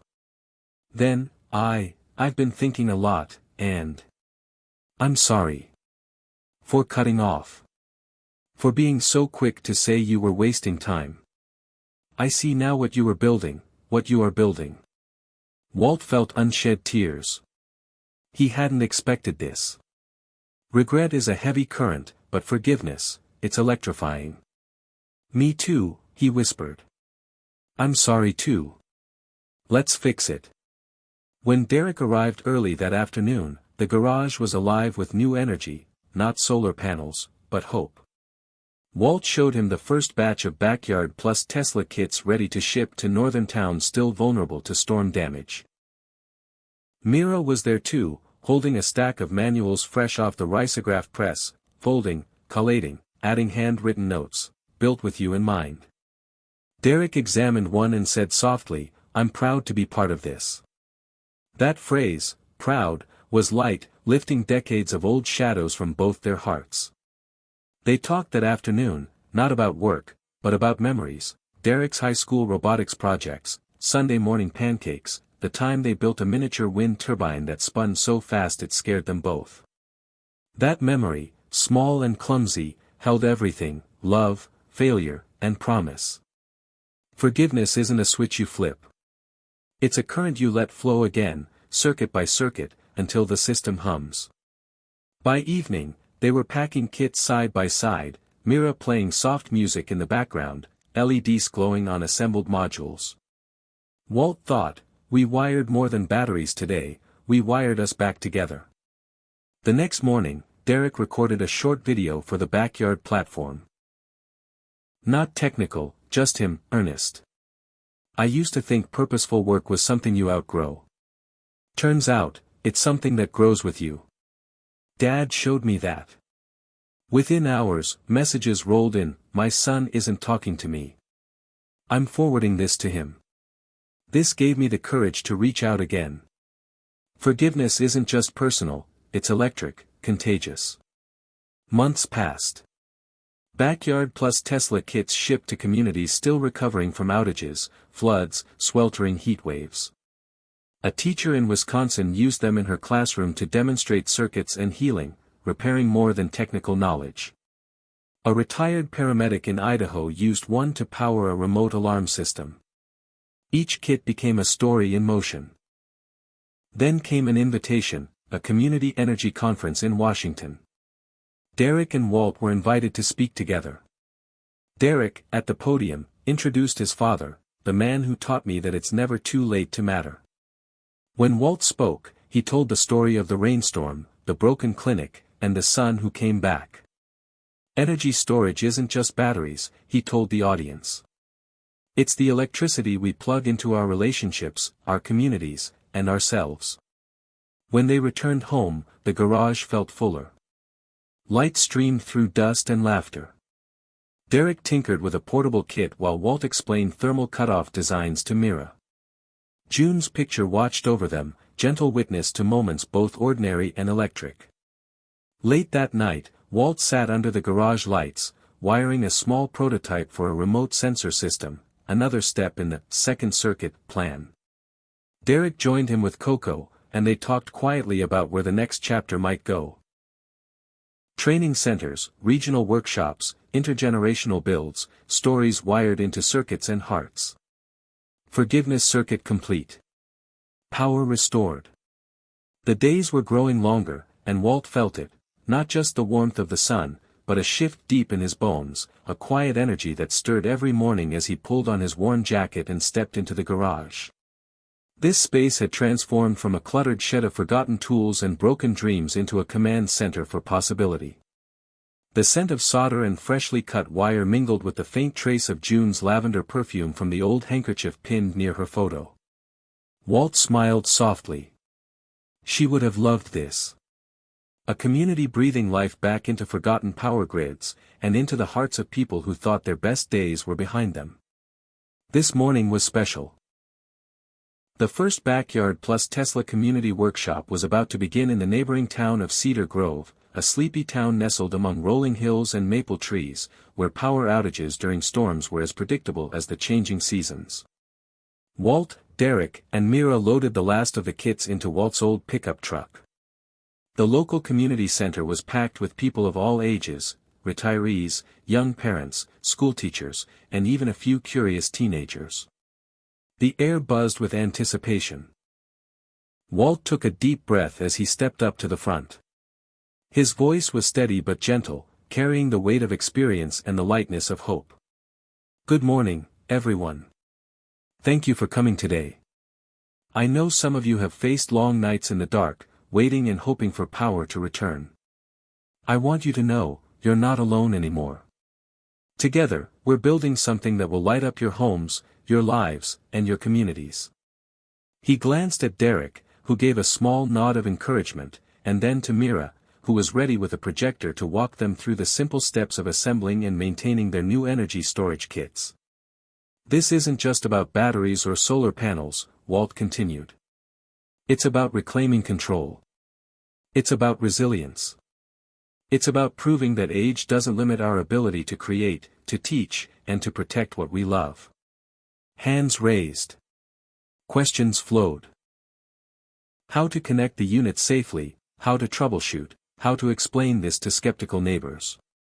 Walt answered each with patience, weaving in stories from their pilot communities, the school in Wisconsin that powered its entire science wing, the clinic in rural Idaho that could now keep life-saving equipment running through blackouts.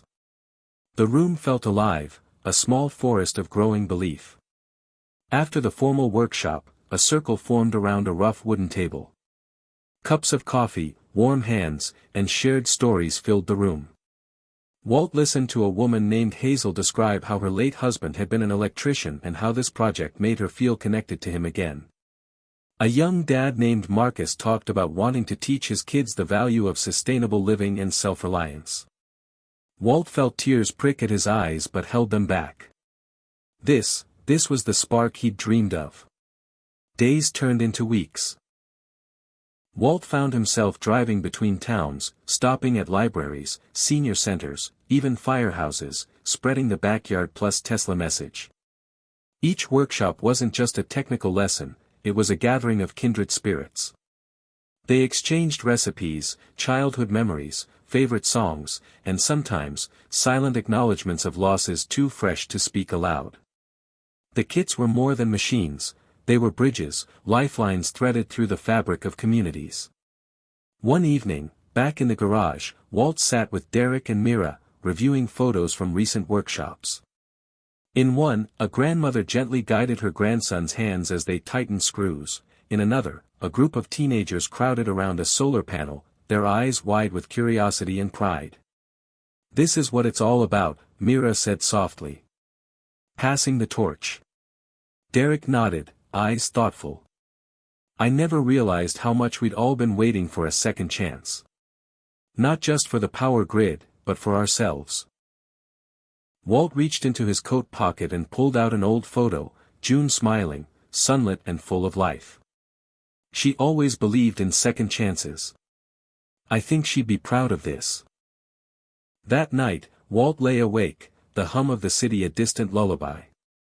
He thought about the megafactories, massive, impersonal, cold steel and flashing lights, and then about the hands he'd held, the lives touched. It wasn't a contest, it was a symphony, the big and the small working in harmony. Elon's vision had sparked the revolution, but the revolution was theirs now, too, every hand, every heart, every spark. In the weeks that followed, word spread beyond their region. Local newspapers ran stories about the Backyard Plus Tesla initiative. Social media buzzed with posts tagged #PoweringCommunity. Requests for kits outpaced supply, and Walt found himself reaching out to Tesla's community team for support. They responded with enthusiasm and resources, extra modules, training videos, even invitations to speak at energy summits. At one such summit in a bustling city center, Walt found himself on a stage with other pioneers, scientists, activists, entrepreneurs, all driven by the same fierce hope. As he shared their story, he noticed the crowd wasn't just listening, they were leaning in, inspired by the raw honesty and tangible impact of grassroots energy resilience. Back home, a call came from a distant state, a veteran community center struggling with frequent outages wanted to become a pilot site. Walt's team expanded, recruiting volunteers across the country. The vision grew, but Walt never lost sight of the quiet power of personal connection, the handwritten notes, the shared meals after workshops, the laughter ringing through once quiet rooms. One rainy afternoon, as Walt packed kits for shipment, Derek approached, holding a small device they'd been developing, a sensor that could detect system failures and alert users via text message. "This could save lives," Derek said, eyes bright. "We're not just building energy storage. We're building safety nets." Walt smiled, pride swelling. From a backyard garage to the world. Who would have thought? As the sun set behind the hills, casting golden light through the garage window, Walt realized something profound.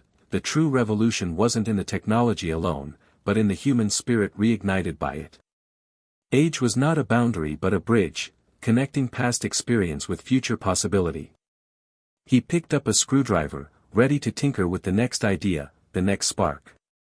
Because the light they built together, inside circuits and inside hearts, would burn long after the megafactory's neon glow dimmed.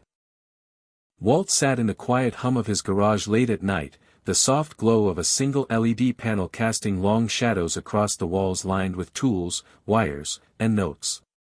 Outside, the world was sleeping, but inside, something was waking, an idea that had been quietly forming for weeks.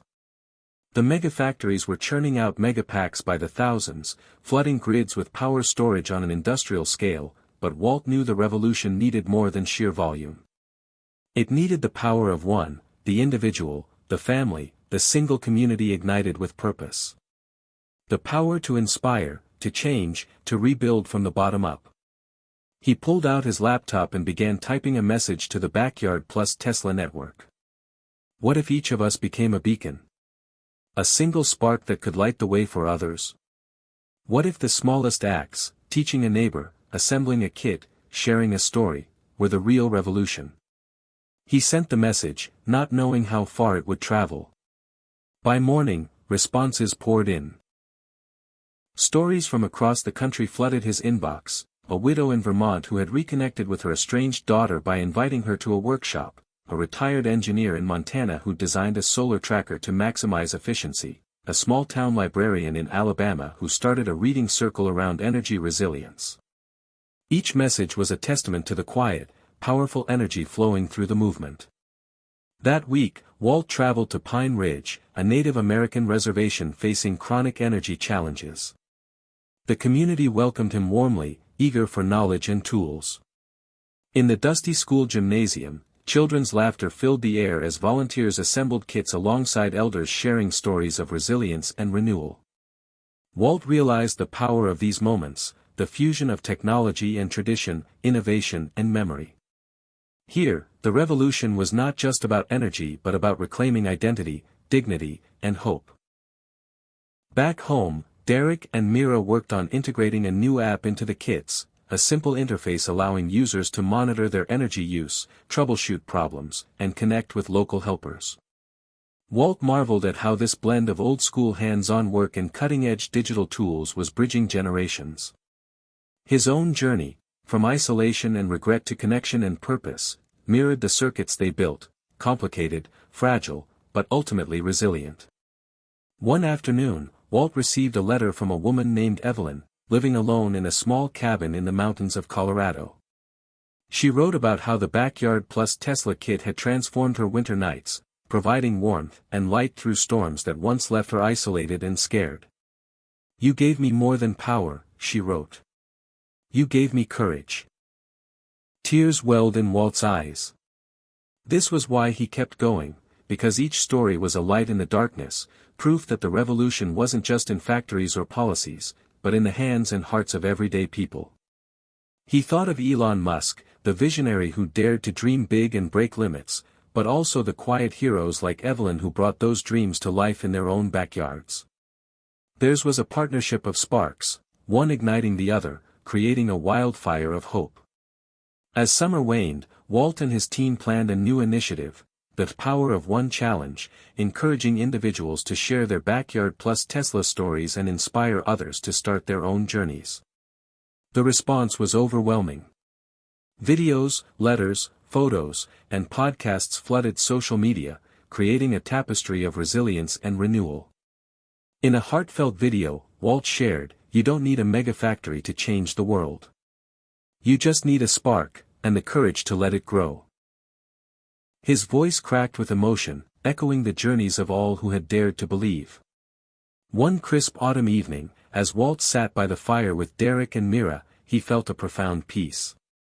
The revolution was no longer a distant dream or a megafactory's output. It was alive, in communities, in conversations, in every flickering light powered by backyard innovation and relentless hope. The power of one had become the power of many, and Walt knew this was only the beginning. The hum of the city was different now, not just the buzz of electricity through wires but the pulse of change in the air. Walt stood on the rooftop of an old warehouse turned innovation hub in Detroit, looking out over the sprawling grid beneath his feet. This was no longer just about his garage or even the small communities he'd visited. The revolution was breaking out on a scale he hadn't dared imagine. Tesla Megapacks dotted the landscape, giant sentinels of stored power stabilizing neighborhoods, but Walt's backyard plus Tesla kits were the quiet undercurrent, proof that energy resilience wasn't only for the big and powerful but for the everyday person. He thought back to the early days, nights spent soldering wires, days wrestling doubt, the sting of isolation. Now, in this warehouse buzzing with energy, young engineers and retirees alike worked side by side, building, refining, and dreaming. Mira was coordinating a virtual training session with volunteers in California, while Derek was tweaking the latest sensor prototype that would integrate seamlessly with Tesla's energy management software. This was the new grid, interconnected, adaptable, human. Suddenly, the room's lights flickered. A minor outage, but enough to send a ripple through the crowd. The Tesla Megapacks outside kicked in instantly, stabilizing the flow. Walt smiled. The grid was alive, responsive. And yet, the backyard plus Tesla units scattered through homes nearby also kept the lights glowing inside, refrigerators humming, phones charging. This hybrid symphony of power storage was the future, distributed, democratized, resilient. The next day, Walt met with local officials and community leaders. Energy isn't a privilege, he told them, his voice steady and impassioned. It's a right. And with innovation, with will, we can ensure it reaches everyone, whether in a skyscraper or a rural cabin. They nodded, some skeptical, some hopeful. But Walt saw the spark. The spark of possibility. That evening, back in the garage, Walt reflected on the journey. Elon's vision had been a call to break limits, to think bigger than ever before. But breaking the grid wasn't just a technological challenge, it was a social one. How do you shift systems built on old assumptions? How do you bring people along who felt forgotten or powerless? Walt knew the answer was patience, persistence, and community. He pulled out a photo of June, her smile soft but fierce. She had always believed in doing what matters, no matter the odds. Walt whispered, "We're getting there, June. We're breaking through." As weeks passed, the backyard plus Tesla network grew stronger. Workshops evolved into community projects, solar gardens, neighborhood microgrids, youth education programs. Walt traveled less, trusting others to carry the torch, knowing this was bigger than any one person. The revolution had roots now, deep, tangled, alive. One afternoon, a news alert flashed across his phone. A massive blackout was hitting the East Coast, affecting millions. Walt's heart raced. Calls came in from volunteers offering help, neighbors checking on each other. The backyard plus Tesla kits, small as they were, became lifelines for isolated families, emergency centers, and shelters. In the garage, Walt and Derek coordinated efforts, dispatching kits and technical support. Mira handled media inquiries, sharing stories of resilience and hope. "This is what we trained for," Walt said, voice firm. "This is why it matters."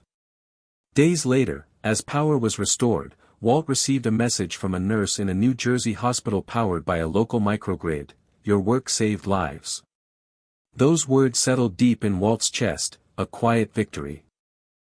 At a community gathering celebrating recovery, Walt spoke simply: "We're not just building batteries, we're building trust, connection, and a future where no one is left in the dark." Applause rippled through the crowd, but Walt's eyes found the faces of those who'd suffered, their smiles fragile but fierce. This was the real power of energy. That night, as the city lights flickered back to life, Walt sat on his porch, the air cool and crisp. The revolution was far from over, but it was undeniable. Age, doubt, fear, they were no match for purpose, connection, and courage. And as the stars blinked above, Walt felt a quiet certainty: the light they kindled together would never fade. The morning sun filtered through the cracked window of Walt's garage, casting long, golden beams across scattered tools and half-finished prototypes. The familiar scent of solder and pine dust filled the air, but today felt different, charged with a new energy that seemed to pulse beneath the surface. Walt's hands moved steadily, attaching tiny sensors to a new model of the Backyard Plus Tesla kit designed for emergency responders and mobile clinics. It was a project born from necessity, a response to last month's blackout where he saw firsthand how fragile life becomes without reliable power. Mira watched quietly from the corner, her sketchpad balanced on her knees, capturing ideas for the next iteration of the user interface. Derek was on a call with a volunteer network in Florida, coordinating shipments for an upcoming hurricane season. The room was a hive of activity, each movement deliberate, purposeful. Walt paused, letting his mind drift back to the beginning, those long nights when the future felt uncertain, the times he'd wrestled with doubt. Yet here they were, a small army of creators and dreamers rewriting what it means to age, to contribute, to matter. A knock came at the door. It was Agnes, a woman from the community who had become one of their most passionate advocates. She stepped inside carrying a basket of fresh-picked tomatoes and a smile that could brighten even the darkest outage. "Thought you might like a break," she said warmly. Walt's face lit up. These moments of connection, the human side of the revolution, were as vital as any circuit or chip. They sat at the workbench, sharing stories between bites.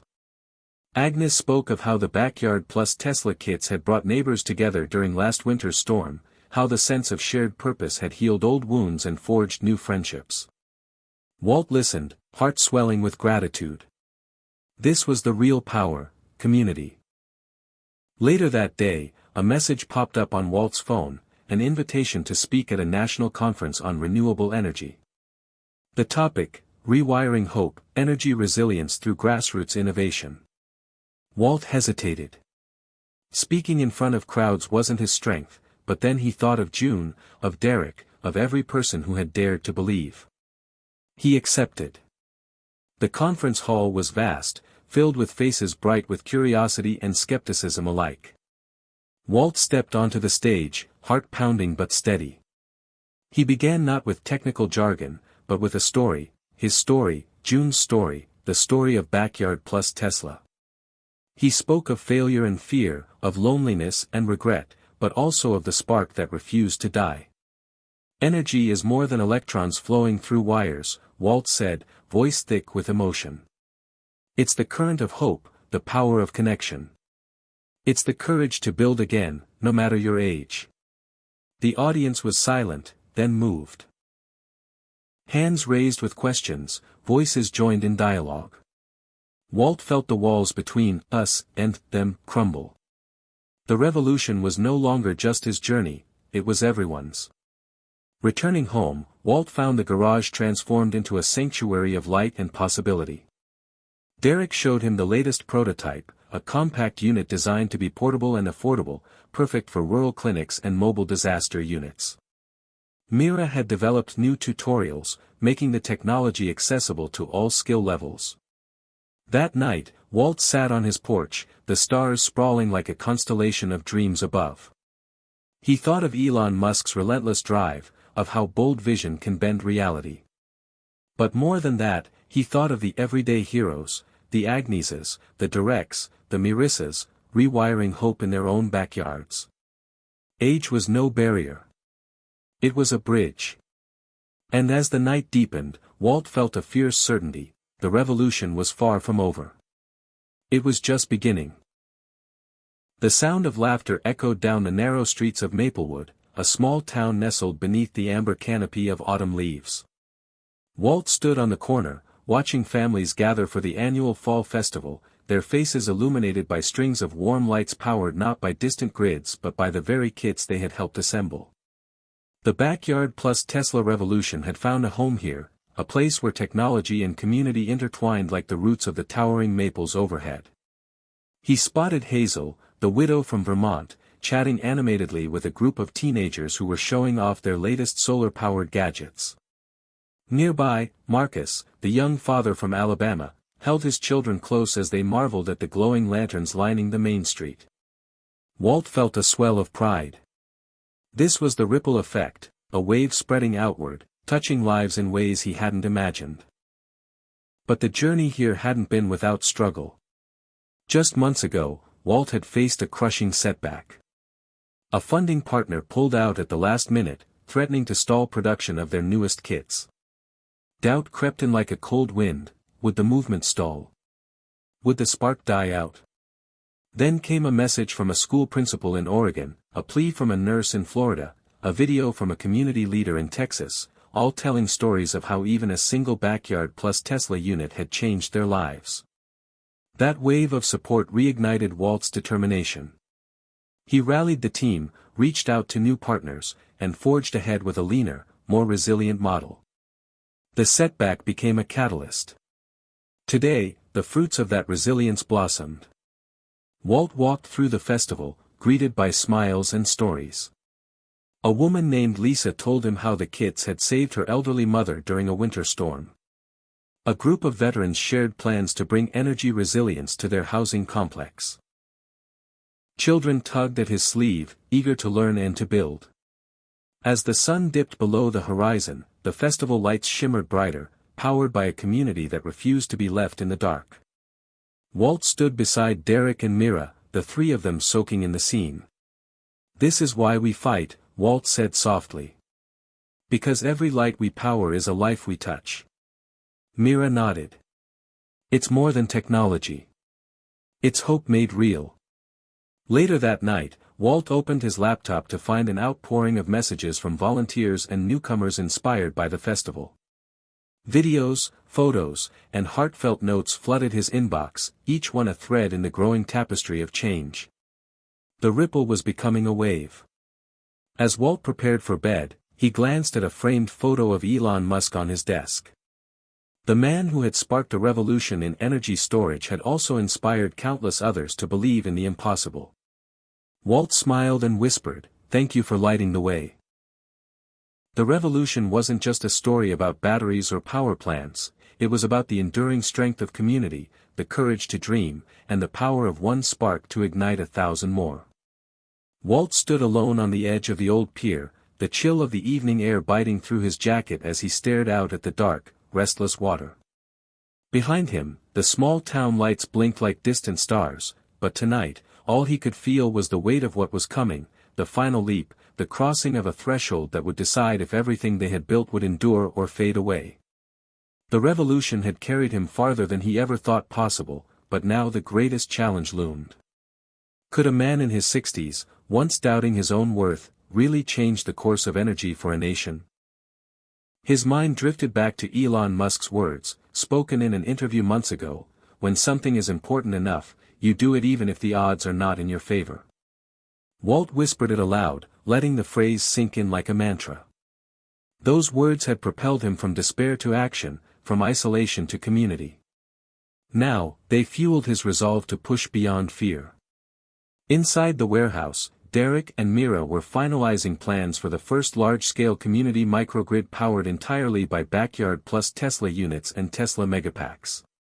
It was a bold experiment, a living proof that grassroots innovation could integrate with massive infrastructure, creating a hybrid system resilient against outages, climate challenges, and economic uncertainty. If successful, it could be a model for the nation, a blueprint for the future. Walt walked through the bustling space, his heart swelling with pride at the hum of creation all around him. Engineers, volunteers, and community members moved with purpose, their hands shaping the future piece by piece. He stopped to talk with a young technician who reminded him of his younger self, full of questions, hope, and stubborn determination. As the days passed, tension mounted. Logistics tangled, suppliers faltered, and skeptics whispered doubts in the background. But Walt refused to let fear dictate the outcome. Instead, he reached out, to his team, to the community, to even the most doubtful voices, inviting them into the process, sharing the vision and the struggles alike. Transparency became their strength. Finally, the day arrived. The community microgrid flickered to life, lights dancing across the neighborhood like a heartbeat made visible. Families gathered in front yards, children's faces glowing with wonder as power flowed steadily and cleanly, no longer at the mercy of distant, fragile grids. Walt felt a surge of emotion, joy, relief, hope, intertwined and fierce. In the crowd, he spotted Agnes, her eyes shining with tears, and Hazel, who clasped his hand in gratitude. They had all crossed this threshold together, transforming fear into courage, isolation into connection. That night, Walt sat quietly in his home, the hum of the new grid a lullaby in the background. He realized that this moment wasn't an end but a beginning, a point where the personal and the global converged, where a man once unsure of his place had helped rewrite the future of energy. Looking out the window, Walt smiled and whispered, "We did it. Not just me, but all of us." Walt sat quietly in his favorite armchair, the soft glow of a reading lamp casting a warm halo over the room filled with memories, photos, keepsakes, and the gentle hum of the backyard plus Tesla unit in the corner, silently storing power and promise. Outside, the world was changing fast, but inside, Walt felt a profound stillness, a peace born not from certainty but from the journey he had traveled. It was a moment to reflect, to breathe, and to recognize that what once seemed like an ending was, in truth, a new beginning. The revolution that had started with a spark in his garage had grown into a movement sweeping across towns, cities, and communities. Walt thought back to the days when he had doubted himself, when age felt like a barrier instead of a bridge, when loneliness threatened to silence his voice. Now, his story was intertwined with thousands of others. Ordinary people who had dared to defy limits, to rewrite their stories, and to light the way forward. He picked up a letter from Evelyn, the woman in Colorado who had found courage in the coldest nights, and smiled. "You were never too old," she had written, "you just needed to believe it yourself." Those words echoed in Walt's heart. Belief was the seed from which change grew. Walt's phone buzzed gently, a message from Mira, sharing photos of their latest workshop where children and seniors built energy kits side by side, their faces alight with wonder and purpose.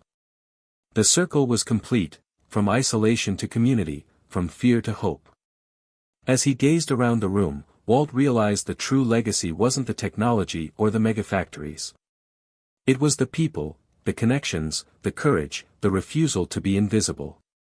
Elon Musk's bold vision had been the spark, but the fire was kindled by everyday heroes who believed in something bigger than themselves. Walt rose and walked to the window, looking out at the quiet neighborhood bathed in soft streetlight. Each glowing home was a testament to resilience, to dreams realized, to a future reclaimed. He whispered to the night, "I was never too old. I was just waiting for permission to matter again." And now, he knew that permission came from within. The next morning, Walt stepped outside, greeted by neighbors who waved and smiled, their faces bright with possibility. He felt the weight of years lift, replaced by a fierce, unshakable light. The revolution was theirs, all of theirs, and the journey would continue, carried forward by those who refused to be left behind. As Walt walked down the street, he paused to watch children playing beneath solar-powered lanterns, their laughter a melody of hope and promise. The future was no longer uncertain. It was theirs to shape. And with that, Walt took a deep breath and moved forward, ready to write the next chapter, not just of his own story, but of a world transformed by courage, connection, and the boldness to believe. Hit subscribe and leave a comment with where you're watching from. This story might just spark a new beginning. What's one thing that always pushes you forward, even when things get tough?